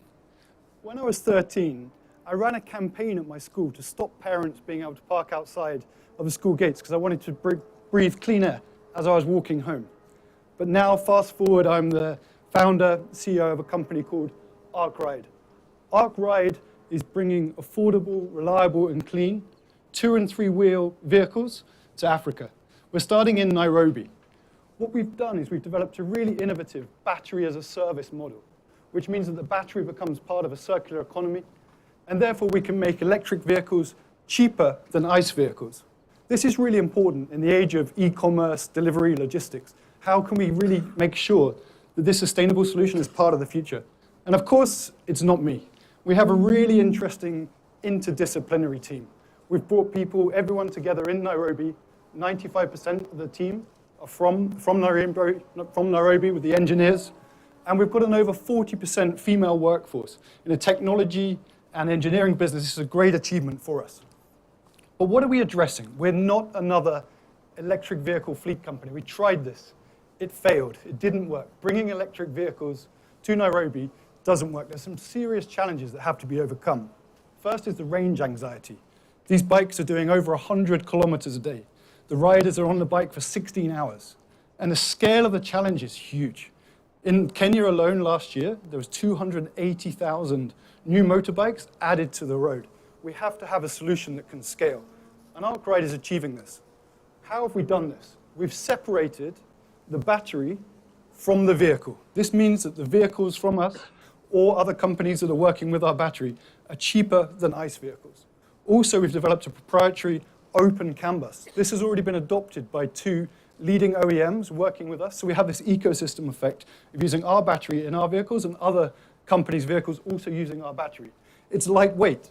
So in our service stations, which are basically a vending machine for a battery, the person can come and just swap the battery. This makes it very efficient, low cost, easily accessible to everybody.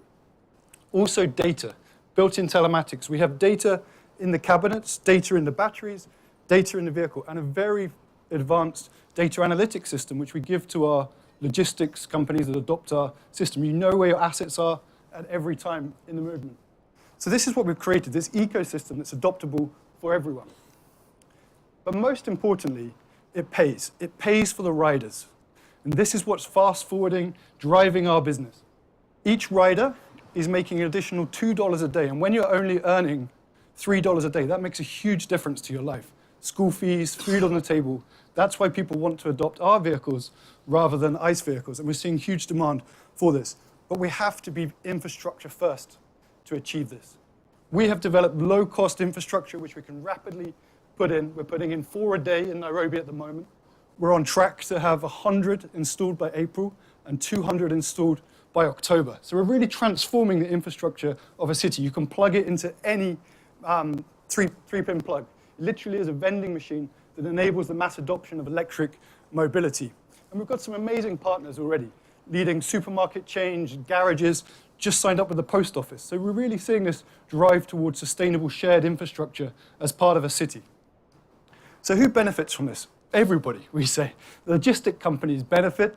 You know, you have reduced running costs.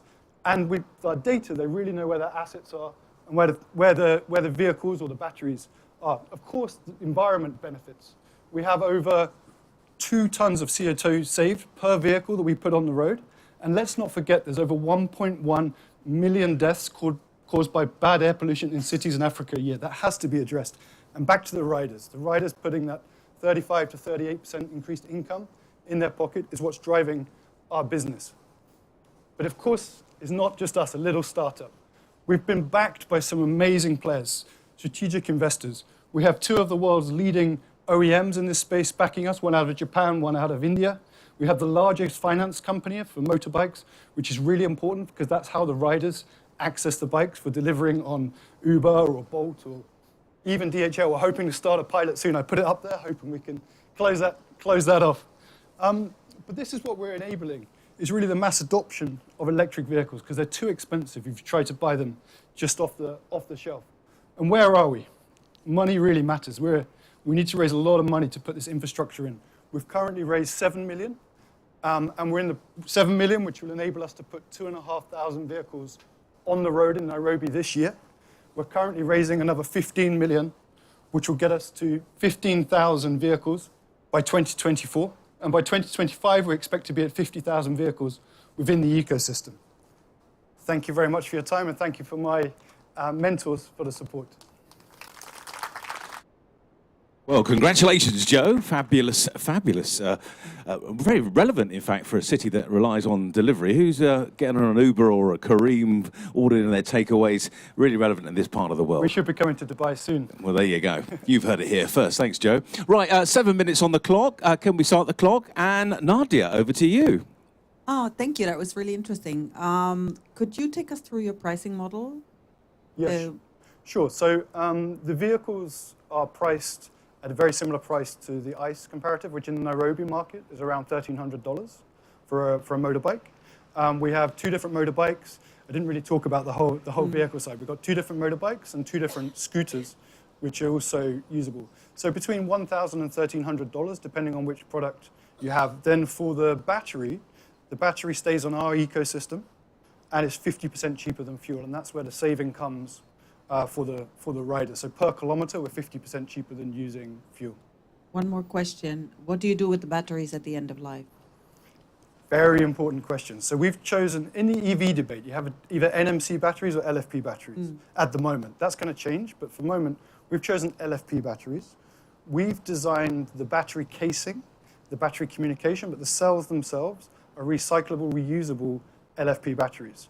We've built the casing so we can easily take it out, and we can put that for second life for solar home storage. We can package our small batteries into a big battery and then use that for solar home storage, which gives another 7-year life cycle.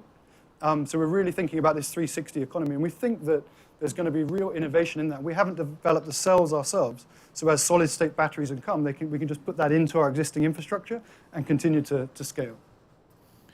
Thank you, Joe. Dominic, your question? Why Africa? Why Africa? Africa's the future. Why Nairobi? Nairobi is 95% renewables national grid already. So to actually prove this model in a place where you have a pure, clean transport ecosystem was really a driver of why starting in Nairobi. Also, just the sheer volume of bikes. You say you've got a big problem here in Dubai. It's a really small market compared to Nairobi, Dar es Salaam, Kampala, Ethiopia, where we're targeting.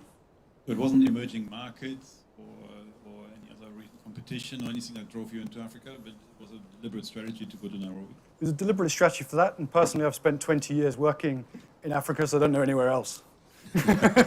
You started at home, basically, yeah. Yeah. Right, next question, Sarah, over to you.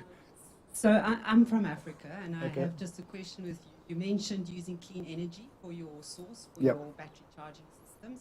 So I just wanted to understand a bit more about that. And secondly, I wanted to know how you secure your assets, because you know in South Africa this is the challenge.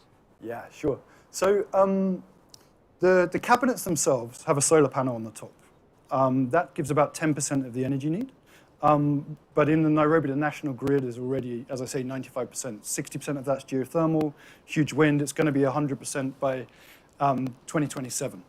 That's not the case in every country, which is why we've put the inverters inside the cabinet. So effectively, it's a solar product as well. So we can scale it for petrol stations, for example. We could put solar on the roof, use it for our batteries, and then give some back for a PPA to the petrol station. So we've developed that economy wherever. Security, key point, right? I've spent 13 years working in Nigeria, 3 years working in Rwanda, now 3 years in Kenya. It's not something to mess about with. So how do you make sure something is not stolen? You make it worthless. So with the telematics and control that we have through the BMS, the battery doesn't charge or discharge unless there's a handshake between one of the other things in our ecosystem. So we've already had some taken, of course. But they can't charge it, they can't discharge it, and we know where it is because it has a GPS tracker and an IoT device in. So we say, please come have our battery back. They say it's useless, here you go. What a good question. Amadou, over to you, sir. Yeah, so I don't come from Africa, but who are your main competitors in the market? Who are the main competitors? There's some really interesting, I think 2- and 3-wheel EV is really the next frontier in Africa. There's a company called Roam that's doing a home charging solution that's really doing well. Another company called Ampersand, which are based in Rwanda and have got a good market share. They have a bigger battery and they're doing a similar model to us. So it's really moving fast. But I think there's a community of EV leaders which are working together. The competitors is replacing the ICE bikes. Maybe in 5 years' time, we can start fighting ourselves. Good question. Nisreen, a question coming from you over that side. Hi, thank you very much for the amazing presentation. Thank you. And how about hydrogen? So this is electrical now. Do you think that in a couple of years you will be transforming or changing your technology? Or as someone that's not an engineer but on that side of things, I thought that might be an issue. I asked some much cleverer people than me, and they said, Joe, hydrogen is only for big vehicles. Don't worry. Two and three wheels is going to be EV batteries. Hydrogen is for much bigger vehicles, so just focus on what you're doing. And you did. And I did. Mohsen, over to you, sir. My question to you, I mean, I know you got your bikes, got your charging station. How do you see the future? Because like everybody, all the big players are now going to electrical. I was at the launch of Hero Motors, and they're doing electrical. They're the largest two-wheelers. Where do you see your distinguish? Because sooner or later, the big players are coming into your field. Yeah, they're coming with vehicles, the battery technology, and that's why we've got this open canvas. We already have 3 leading OEMs that are integrating our battery. On the scooter, we're working with a company called Sandero, which is 50% owned by Honda. So that's the product we're bringing. They've already adopted this. A couple of companies out of India. Musashi, our major backer from Japan, produces 1/3 of the world's motorbike engines or drivetrains.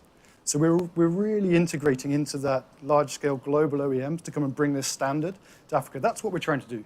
Create the standard for battery swapping in Africa, which makes it accessible. And we're really the company that's at the forefront of that. Okay, judges, we've got 40 seconds. Who would like to ask Joe a question, or have we done there? Amadou, one final question from you in 30 seconds, sir. So how profitable has your business been so far? We are currently loss-making, but with the annual recurring revenue, after 2 years, we become profitable.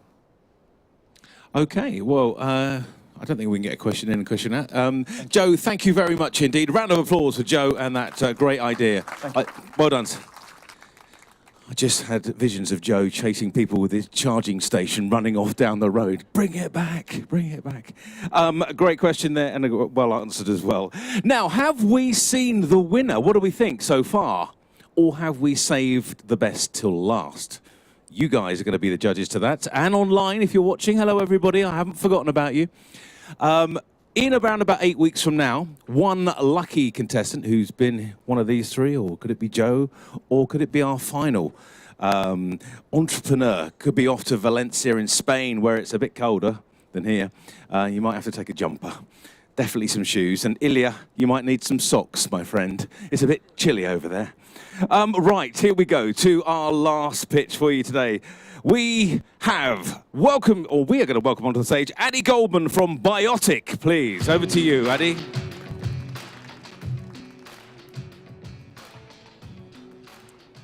Hello, can you hear me? Yeah, okay. Hello, everybody. We're Biotic. This is strange. Okay. Biotic envision a world where plastic is no longer a concern, in which the consumer, us, will use our product in the exact same way, and after use, just toss it to any trash without the need to sort, recycle, or worry. Imagine that. So my name is Adi Goldman. I'm the CEO and co-founder of Biotic. And after more than a decade working in the heavy industry, visiting countries all over the world in all industries, gave me the motivation after I witnessed the pollution emitted to the environment and the damage that is created to our natural resources, provided me the motivation to develop and create a change with a hope for a healthier future for our kids. Microplastics is already in human blood. And with only 9% of global plastic consumption being recycled, the rest ends up in landfill, find its way to our natural resources, and we end up consuming it on a daily basis through our food, air, and drinks. But don't worry, we have a solution. Biotic develop and manufacture a fully bio-based, fully biodegradable PHBV polymer, a thermoplastic, in order to replace fossil-based plastics. We are using marine biomass as feedstock for our precise fermentation process, and as a commodity manufacturer, we are targeting to sell our polymers to existing manufacturers to use in their existing infrastructure and produce anything plastic can do. This is what we offer. Today's plastic market, commodity market, is valued at about $600 billion. It's an expected market to grow 4, 5, 6% year over year. As a commodity manufacturer, we see our customer range across all industries. Anything, we can provide a solution to anything from very ruggedized plastics all the way to flexible plastics. So you can think of everything from your home products like tables or electronics or computers, all the way to flexible packaging, nylons, and even textile or hygiene products. And all of this we can do with one simple, or one, not simple, but one innovative solution. Today, there is an ecosystem for alternative to plastics, exists for a couple of decades, still providing a very, very short quantities, still at about 3 times the price of fossil-based plastics and much more. And the reason for that, most of them are using agriculture-based product, so arable land, fresh or treated water, and that tends to lead to high cost and also very niche solutions. We at Biotic, like I said, we use marine biomass. You've heard about one of them earlier, sea lettuce, which is growing all over the world, all year long, can be harvested very fast for industrial users like ourselves, and enable, not competing with arable land and not needing any fresh water or treated water. So energy efficiency at the top.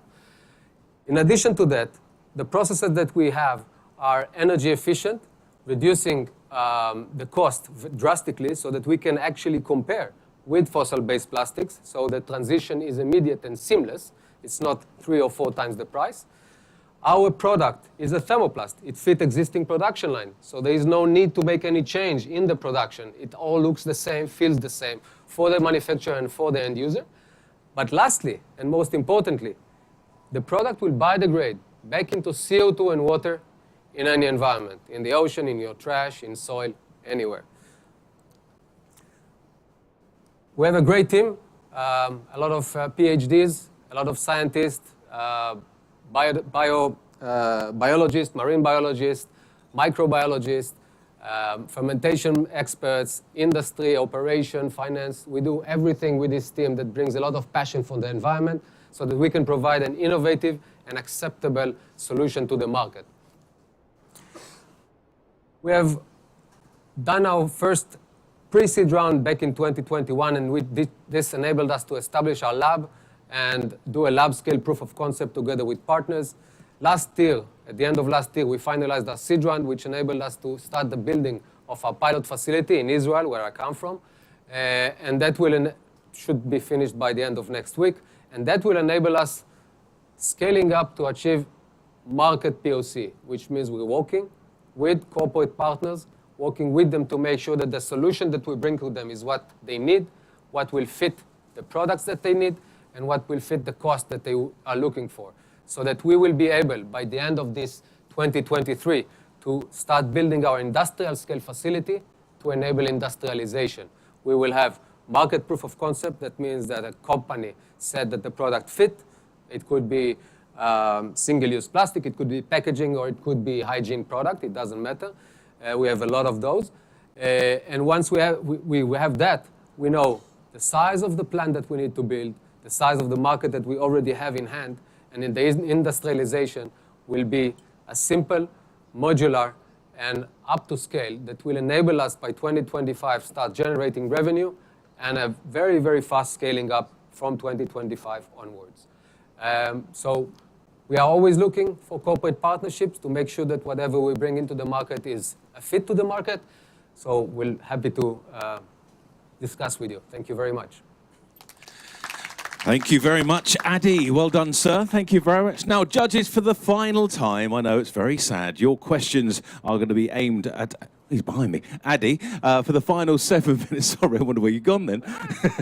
Right, have we got the clock started? Ready, set to 7 minutes. Right, judges, who's going to be first? Over to Nisreen. Over to you. It should be on, Nisreen. Have you turned it off? Hello, hang on. Are you there? Yeah, I'll take this one. Sorry, thank you. Hi, Adi. Hi. I think this is the last, the evening, so everything stops working. I know. I've noticed. Yeah. Thank you very much. Thank you for the presentation. Do you have, how will it look? How so you will manufacture things in the plant. based on the customers, I believe, etc. So do you have examples, design of how will it look? Basically, it's like today, plastic is produced in refineries, so that will be a biorefinery. So the output will be the same. If you look at pellets, so most of the usage in factories today are pellets. It will look exactly the same. You want it white, you want it in a color. It's the exact same thing. We're not going to change anything except the fact that it's fully bio-based, fully biodegradable. That's it, basically. The advantage that we also bring, and I haven't mentioned it, but since you asked the question, this biorefinery can also produce other products. So we have byproducts from our manufacturing because the type of algae has a lot of good things in it. So we do proteins, we do pigments, we do a lot of things that can benefit other industries as well as the plastic one. And one more, thank you. So who would be ideally your ideal customer or group of customers? Like, is it retail or is it, who would it? You manufacture plastic product, you're our customer. It could be IKEA because you manufacture tables, or it could be the master batch producer of Coca-Cola that produces the bottles, or a line that is producing water, bottles. It doesn't matter. Whoever is producing plastics, whatever it is, it could be medical, it could be textile, anything is the customer. Thank you very much. Right, Dominic, over to you while I work my way back onto the stage. Maybe just picking that point up. So you're providing the pellets. Can the machines that are currently in place use those pellets without modification? Exactly. So the idea is, and it also goes to a little bit of the alternative that has today, most of them requires either different machines or adaptation to the machine, higher temperature, higher pressure, things like that, higher window of operation. So for us, it's the same. So you use the exact same machine, whatever it is, injection molding, blow extrusion, anything. You can do the same thing. So no change for you. Maybe just continue from that. So your ideal customer would then be, sorry, do you already have customer contracts or anybody in mind? Or? We don't have customer contracts. We do have customers that we are doing trials at different levels of agreements, nothing that is commercial yet. But we're going to test few of those main machines to make sure, because if you do injection molding, you do injection molding for everybody. But yeah, we have some of the main leaders in the industries. Thank you very much. Sarah, a quick one from you. You say the product characteristics are exactly the same. So if you have flexibles, or you have HDPE or PET or etc., you can produce exactly the same product characteristics and specifications. Yes, except one, shelf life. Okay. But shelf life is already understandable that it will need to be a change. So when we talk to customers, they know supply chain, when it will move from fossil-based plastics into bio-based or biodegradable, there is a need to change. If you're talking of bottle of water, if it's 1 year today, they're already asking for 2 or 3 months. Yeah. With us, it will not be 2 or 3 months, it will still be a year probably. But I don't know, P&G is looking for 10 years for their soaps. It doesn't make any sense when you go to bio-based or biodegradable. It just cannot be done. Can I ask a quick Yeah, one? please do. You talked about biodegradable. I know for PLAs, etc., you can only biodegrade in industrial composting. Is this the same for your product? English is very kind for this, because what PLA is doing is biocompostable and not biodegradable. It's just, they use the same label, which is one of the problems. If someone wants to ask what is the challenges, labeling is one of the challenges for our type of industry. PLA is biocompostable. Most of them requires industrial compost, which doesn't exist. Some now they add additives to make it home compostable. Again, not really available global perspective. This product of ours is fully biodegradable in microbial environment. When you talk microbial environment, is also our hands. So if you would take a bottle of ours and you hold it in your hand for 6 months, not moving, it will biodegrade in your hands. But since you don't do that, you throw it to the trash, it would biodegrade in about 2 months or 3 months or something like that. And just a quick last one, since you're from Israel. Go on, Sarah. Follow. Desert conditions. Yeah, soil. Yeah, it's same. A high temperature, UV protection, and we also work with bioadditives companies that can add 5%, 6%, 3% of material that can give it, higher temperature protection, for example, if you go to India or Israel or UAE. That's no problem. Nadia, over to you. Really interesting, thank you. From what I understand, there's nothing comparable currently available, or not really fully comparable. What about regulation? Like, how do you get that, into the market, food grade, and so on? So we are part of a big family of polymers that it's called PHA. It's been in the market since the 70s or late 70s, let's say. The biggest company today is an American company. They produce 100,000 tons. They were in the list, Danimer Scientific. But they do very ruggedized products, mostly. We have the capability of, because we are doing PHBV, we have two parts of the polymer, and we can make it flexible by the production. We don't need to add anything. So that's the advantage that we bring into the market in industrial scales. We can hit very high flexible application. And in terms of the regulation, it's not really there. So food grade, yes, we can do that. The product is fully bio-based. There's nothing chemical in it. And the rest is getting there. To get it through the system, may take time, right? Yeah, if it's food grade, it's easier. If it's FDA approval, yeah, it's harder. But FDA, the infrastructure is there. Well, judges, thank you very much. Adi, thank you very much indeed. Well done and a great presentation. Can I just say one thing? I do this for a living, believe it or not. Don't laugh, it's not that funny. Nizreen, but seriously, I want to commend Joe, Thomas, Johannes, Ilya, and Adi for great presentations by all of you guys. Well done, commendable, well done indeed. It's not easy up here. I should know. Right, thank you all for your passion. Judges, it is your time to go and deliberate with each other in case there is a tie after you've marked your papers here. Vildan will take you into the building. It's time to be treated into the green room with all of the wonderful things that come up there. There's not much up there but water and orange juice, but it makes it sound good, doesn't it? Don't forget, can I just say to everybody here, we're going to be putting a QR code onto the screen. If you could take a couple of minutes to vote for the People's Choice, because it's important. And everybody online as well. Hello, onliners. You can vote too as well. And it does mean that the person who has the winning People's Choice Award could be going to Valencia in about 8 weeks' time. So they would love it if you voted for them. It has been an immense presentation by all of the teams who came up on stage. I've learned a lot, which isn't hard for me.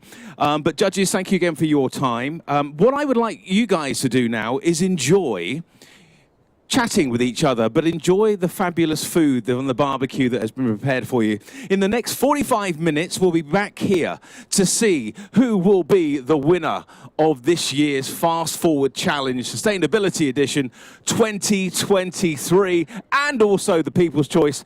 So from us here on the stage for the moment, enjoy the food, enjoy the next 45 minutes, and we'll see you then to announce the winner. Thank you, guys.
Storm.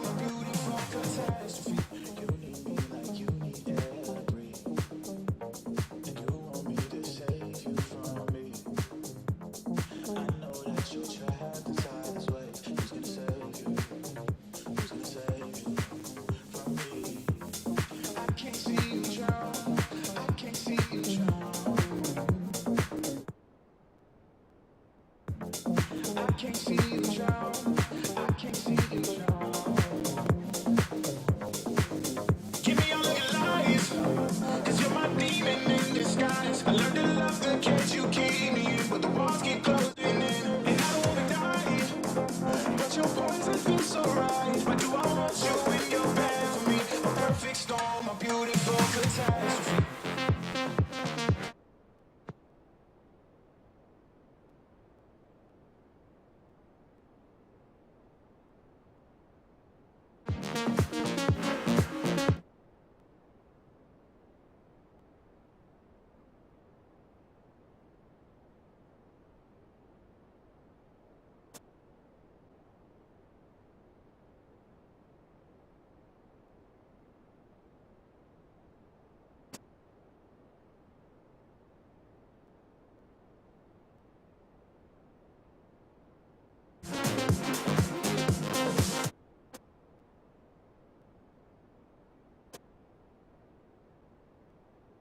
Storm, a beautiful catastrophe.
Say the good news travels fast.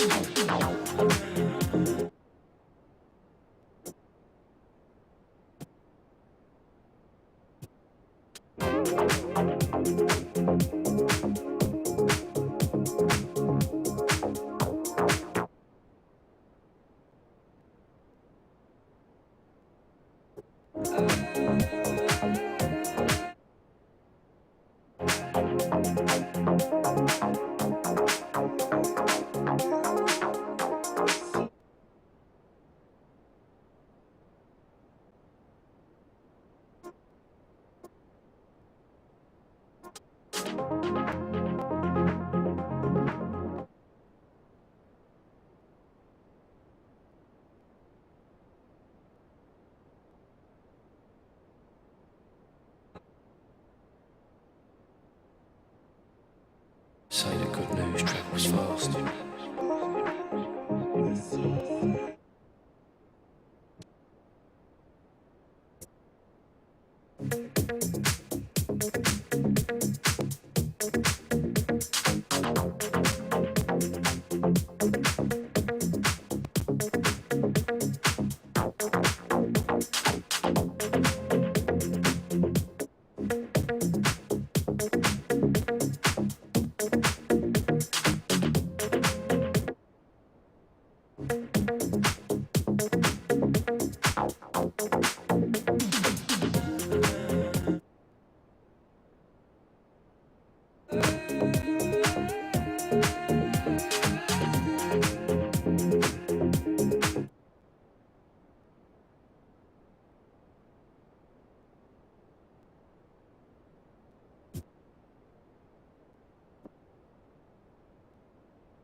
I saw a picture yesterday. You know the one we were laughing in the rain. Remember how it used to be.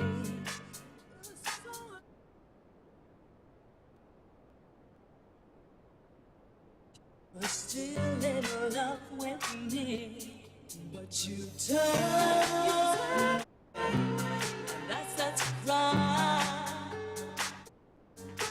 I'm lost without your love, and I won't survive. Don't leave me alone tonight.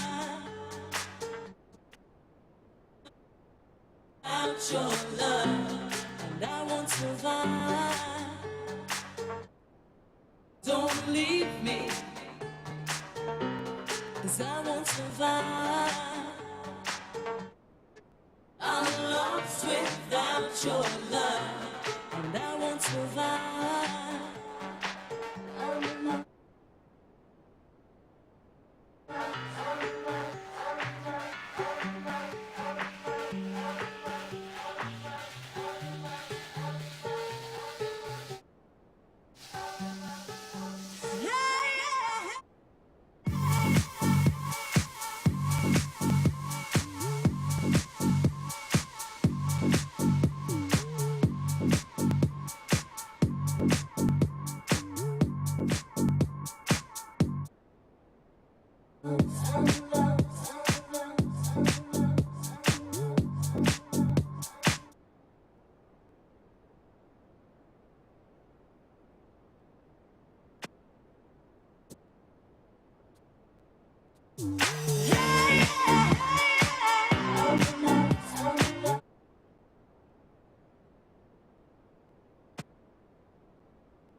and I start to cry.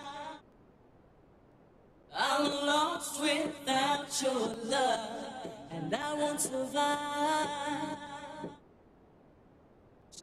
Turn you to cry. I'm lost without your love, and I won't survive. Don't leave me. Don't you leave me alone.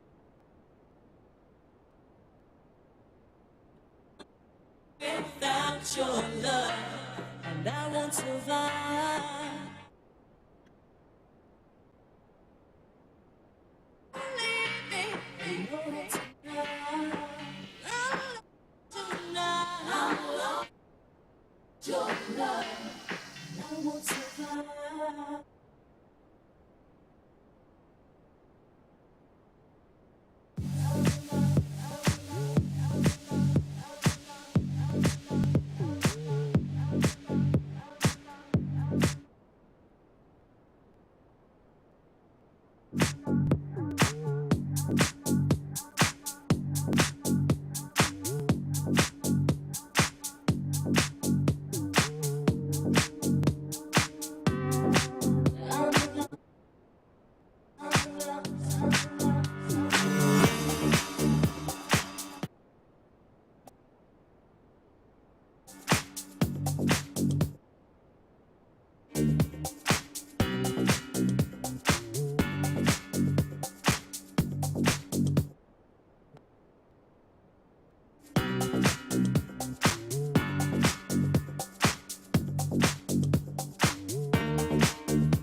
Things don't run right on me, but singing right up on a tree. I'm about to dance, your music is still playing on me.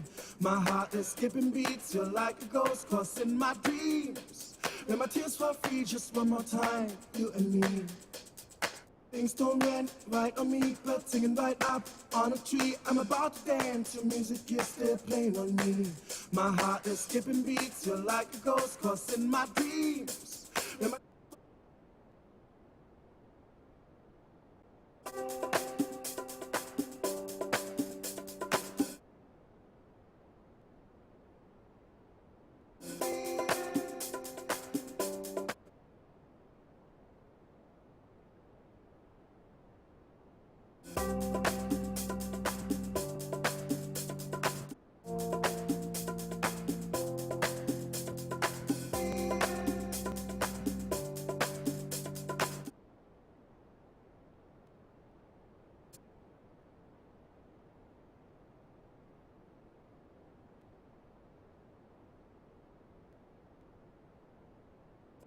trying to breathe, to feel that I am bleeding from inside.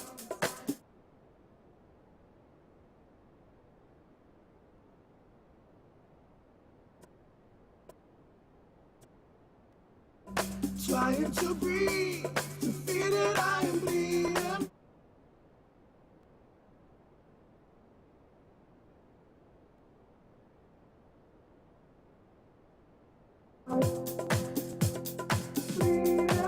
From inside, bleeding from inside.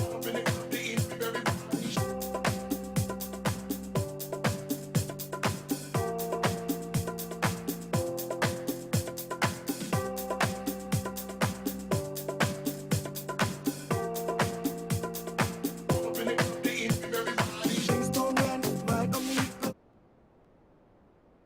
but dance, your music is still playing on me. My heart is skipping beats, you're like a ghost caught in my dreams. When my tears fall free, just one more time, you and me.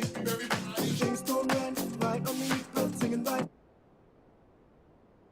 Your music is still playing on me. My heart is skipping beats, you're like a ghost caught in my dreams. When my tears fall free, one more time, you and me. Everybody, champagne popping, chicken heads rocking, the DJ rocking up the whole house. But listen, what y'all know about having a party? All up in the club, they everybody. Back in the club, getting blessed. G-Fresh, and the DJ rocking up the whole house. But listen, what y'all know about having a party? Everybody, champagne popping, chicken heads rocking, the DJ rocking, got the whole house jumping. Listen, what y'all know about having a party? In the club, they in everybody. Back in the club, getting blessed. G-Fresh, and the DJ rocking, got the whole house jumping. Listen, what y'all know about having a party? All up in the club, they in everybody. Champagne popping, chicken heads rocking, the DJ rocking, got the whole house jumping. Listen, what y'all know about in the club, they in everybody. Back in the club, getting blessed. G-Fresh, and the DJ rocking, got the whole house jumping. Listen, what y'all know about having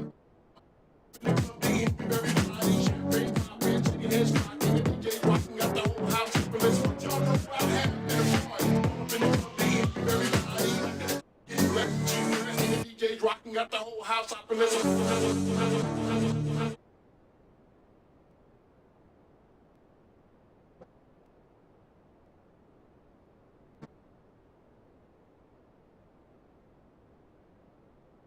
all up in the club, they envy everybody. What y'all know about having a party?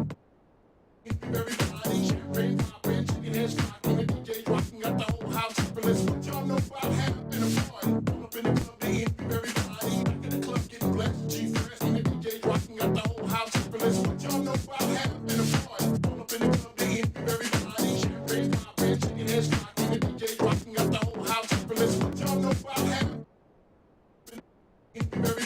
Back in the club, getting blessed. G-Fresh, and the DJ rocking, got the whole house up and listen.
Everybody, champagne popping, chicken heads rocking, the DJ rocking, got the whole house up and listen. What y'all know about having a party? All up in the club, they in everybody. Back in the club, getting blessed. G-Fresh, and the DJ rocking, got the whole house up and listen. What y'all know about having a party? All up in the club, they in everybody. Champagne popping, chicken heads rocking, the DJ rocking, got the whole house up and listen. What y'all know about having in the club, they in everybody. Back in the club, getting blessed. G-Fresh, and the DJ rocking, got the whole house up and listen. What y'all know about having a party? All up in the club, they in everybody. Champagne popping, chicken rocking, got the whole house up and listen. What y'all know about having a party? In the club, they in everybody. Back in the club, getting blessed. G-Fresh, and the DJ rocking, got the whole house up and listen. What y'all know about having a party? All up in the club, they in everybody. Rocking, got the whole house up and listen. What about having a party? All up in the club, getting blessed. G-Fresh, and the DJ rocking, got the whole house up and listen.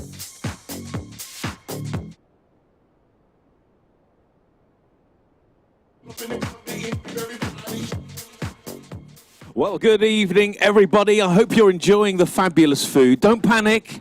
Nobody's in trouble. Just to let you know, the People's Choice Awards will be closing in 1 minute from now. So if you haven't yet chosen your People's Choice winner, please use the QR code that you may have used earlier on and get voting, because they could be going to Valencia as well. So that'll be closing in 1 minute. And also, just to remind you, we're going to be getting underway and announcing our 2 winners in 5 minutes from now. So if you can finish up in 5 minutes, make your way back, and we'll see who those winners are. Thank you, guys.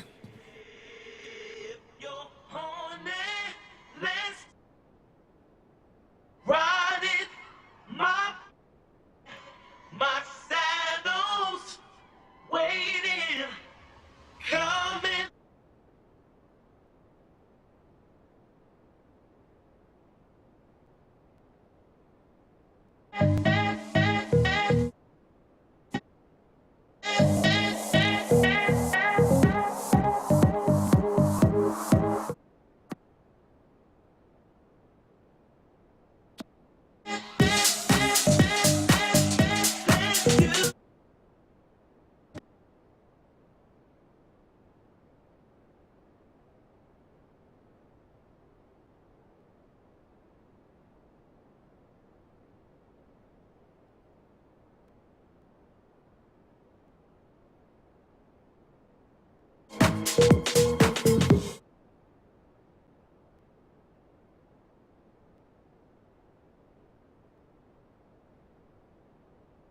I'm just a bachelor. I'm looking for a partner.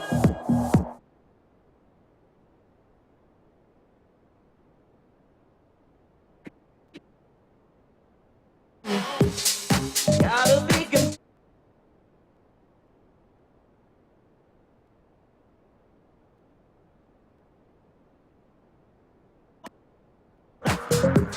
I promise that you won't wanna get on, get on, get on, get on, get on.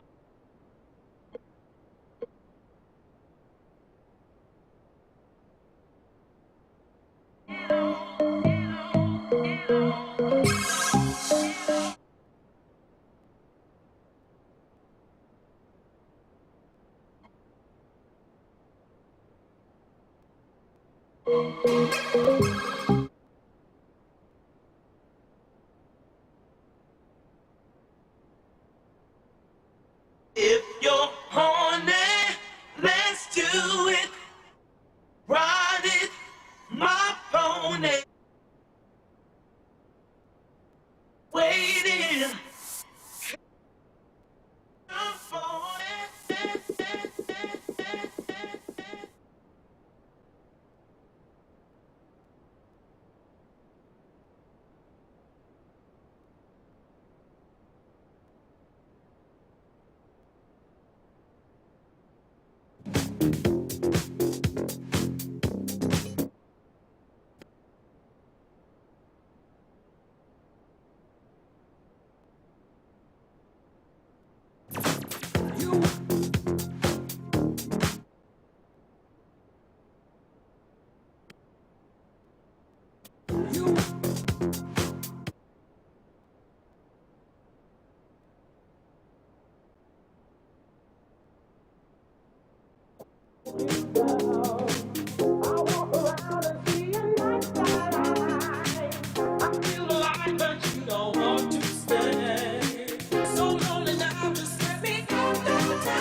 So, ladies and gentlemen, please could I ask you to come and take your seats? We are about to begin the final stages of the Fast Forward Challenge. Please, if you can make your way over.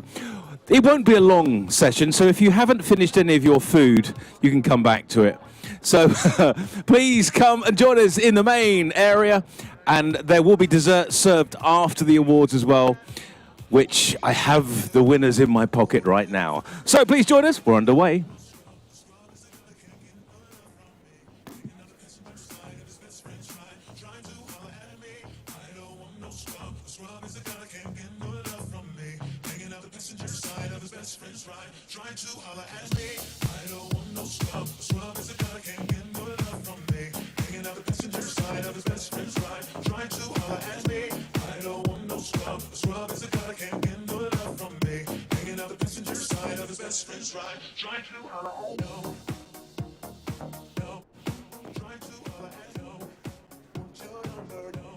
I know the food is delicious, but there's some exciting things yet to happen. So please take your seat wherever you are. I think startups, I think you should take your front row seat.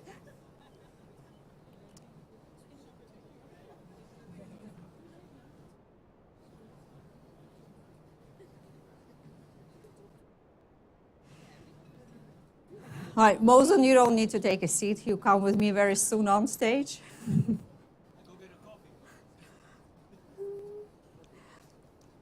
All right, let's give everybody another. I prepared the book.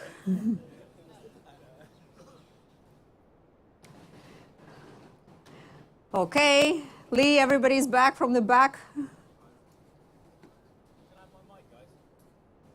Oh yes, Irina, they are on the way back. There's some last-minute coffee people. Do you have any good tap dancing songs, or you can sing and dance just while everybody comes and joins us? I'm joking, by the way. Trust me, you don't want me singing. Yeah, I mean, I could empty this place, and that's not the objective right now, is it? Is to get everybody I can back. do lullabies. I'm good at lullabies. Oh, are you? Maybe not. Okay. Sorry, I wasn't being rude. Guys, listen, by the way, Irina is going to do a little speech for you. There are 5 people here who could be on their way to Valencia. There could be another one joining them. Who knows? But Irina, is everybody over here? Right. All right. Over to you. So, just once again, what is happening with our winner today, right? So our winner is going to Valencia to pitch in the Global Fast Forward Challenge competition. 4 regional winners are going to all go there, plus 1 wild card. So what does it mean? Even if you haven't won today, you still have a chance and compete globally. So maybe we export 2 startups from this region. So what is happening actually in Valencia? It's not just the Fast Forward Challenge. It's part of a 3-day Aero Sustainable Logistics Summit. So we as DHL thought that we need to take actually a front seat in transforming ideas into solutions. That's why we are calling our partners, our customers for this 3-day event where we will talk not only about environmental sustainability, but also how logistics can become a driving force for social and business sustainability, very much in line with what Farah was talking about. And we'll have master classes. We have 6 exciting zones. I think there are more than 80 master classes, the panel discussions, fantastic speakers, and of course a lot of networking. It is invite-only event, but if you're interested to join, Just scan a code, learn a little bit more what is planned in April in a very beautiful city of Valencia, and it will be actually not that cold then in April there. It is nice climate. I think if I choose between Dubai and Valencia in end of April, probably Valencia is a little bit better. So it's time to reveal our winners. I will go here next to the trophies, and I give back the word to Lee. Oh, there we go. Thank you. Somebody didn't like me. Oh, by the way, did that little announcement when I asked you to all come and sit down. Did you? Thank you to the DJ who played the track after that, saying "I'm horny." Thank you very much for that. That was obviously wasn't intended for me. So just wanted to say I didn't pay him to do that. That's the last time I'll be doing this awards. Anyway, welcome back, everybody. I hope you enjoyed the dinner. It was wonderful. Thank you to our catering team. Big round of applause for them. Wow, there was too many choices. Should I have the burger? Should I have the steak? Should I have the prawns? Have it all. That's what it's all about. Don't forget, you will have a chance to have some desserts and sweets afterwards. Some coffee will be served for you if you have any more room. And you get a chance to network and chat with the teams that have been involved with this fabulous event. I did want to say a big thank you to our participants. I wasn't joking, and I didn't just say that because I wanted you to feel wonderful. You guys, 5 fabulous pitches, great presentation on the stage. You guys don't do this for a living. As I said, I do, and you were all commendable. So well done to all 5 of you. Round of applause for what you witnessed tonight. So thank you for travelling from all corners of the region to be here, some further than others. You have made this event very special. And of course, these amazing presentations to hopefully moving forward with a very sustainable future. I know it's a bit of a cliche, but you are all truly winners, you guys. So well done again. Sorry, I'm just reading this bit. Joking. Right, now it's time to invite Mohsin. Arena's already here to the stage. Mohsin, will you come and join us, please, onto the stage to present the trophies. Now, we'll start with a round of applause for Mohsin first, as he comes to join us. There we go, sir. I have the envelopes in my pocket. Try not to lose my iPad. Right, we're going to start with the People's Choice. Now, if you are called as one of the People's Choice winners, one of you 5 down here, please come to the stage for your trophy and stay, you know what for, a photo. There are 1,000 photographers here who need to take your picture and embarrass you later on in life when your grandkids saying, was that really you on stage? Being famous with that Lee Clark? They won't say that bit. For the winner, we'll also call your name, as I said, and come and join us on stage for that photo. Afterwards, we invite you all to stay, as I said, for desserts and speak to the teams, the mentors and juries, for a little bit longer if you'd like. Also, I'd like to say a big thank you to our mentors as well. It truly showed, well done to mentors. Where are you, mentors? Could you put your hands up if you're here? I have to say, you guys and ladies, whatever you did was amazing, because the quality that you managed to get out of these 5, not saying they didn't have it before, but what they did deliver today was unbelievable. And as I said, it really showed, because we didn't have mentors here working with these guys. And I know you probably didn't want to come this morning for a run through, but it was worth it. So well done to you guys again. Right, afterwards, we invite you all to have a bit of a party. We'll be opening for another about 45 minutes or so after the event. Right, here we go. People's Choice. I've got too many envelopes in my pocket. The People's Choice Award, and possibly going to Valencia, is, cue the drum roll.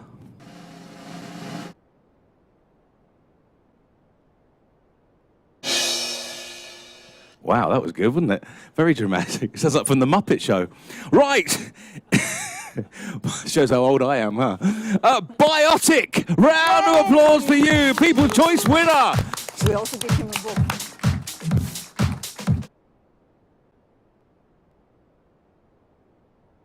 Wow, nice dancing. Thank you.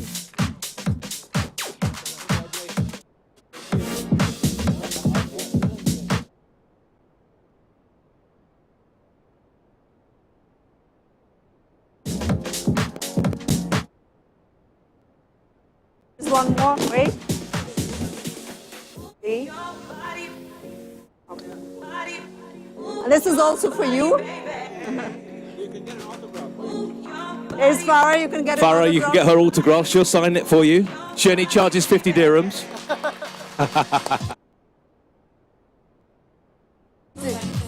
Thank you very much. Well done, and maybe see you in Valencia. Right. God, it's quite funky DJing tonight. Well done, team, and the music. I like it. You could tell the DJ's about 17, can't you? Right, and now for the moment of truth. The winner of the Fast Forward Challenge, MEA 2023, and the one who'll go on to Valencia to compete, no pressure, in the Global Sustainable Summits Pitching Contest. The one who will represent us all. The solution that the jury found most viable, innovative, financially sound, and unique. The winner is...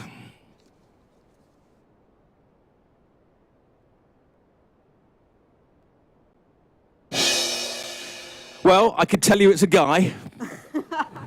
And I can tell you he might be having to do a little bit more travelling from where he joined us today. From Africa to Valencia, Arc Ride. The winner is Joe.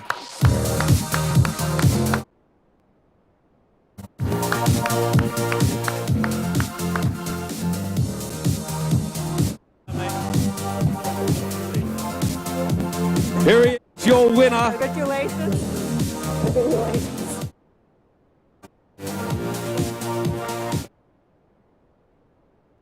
Joe, could you stay there? Can we get Joe's mentor on the stage, please? Where's Joe's mentor? Here we go. Please come and join us on the stage. Sorry to embarrass you. Sorry, I don't know your name. What's your name? Lily Al-Halo.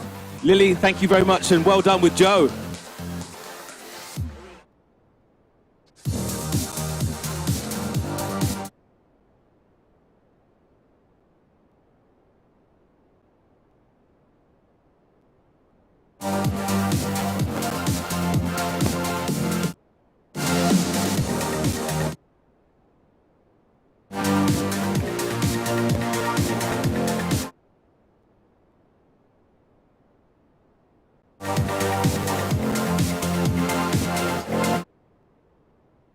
Congratulations to Joe. Well done to Joe. Irina, you would like to say a few words. Would you like to? You've got a microphone on there. Right. Irina's going to say a few words. So, just before we wrap up official day, it's just to say thank you for everybody who came to our small ME Innovation Center, and it's a great pleasure to have it together. Yeah, and you have a challenge next year, right? Yes. I told her you cannot have all guys. We need to have a ladies in logistics. Yes. You're starting trouble, and now we hope that nobody noticed.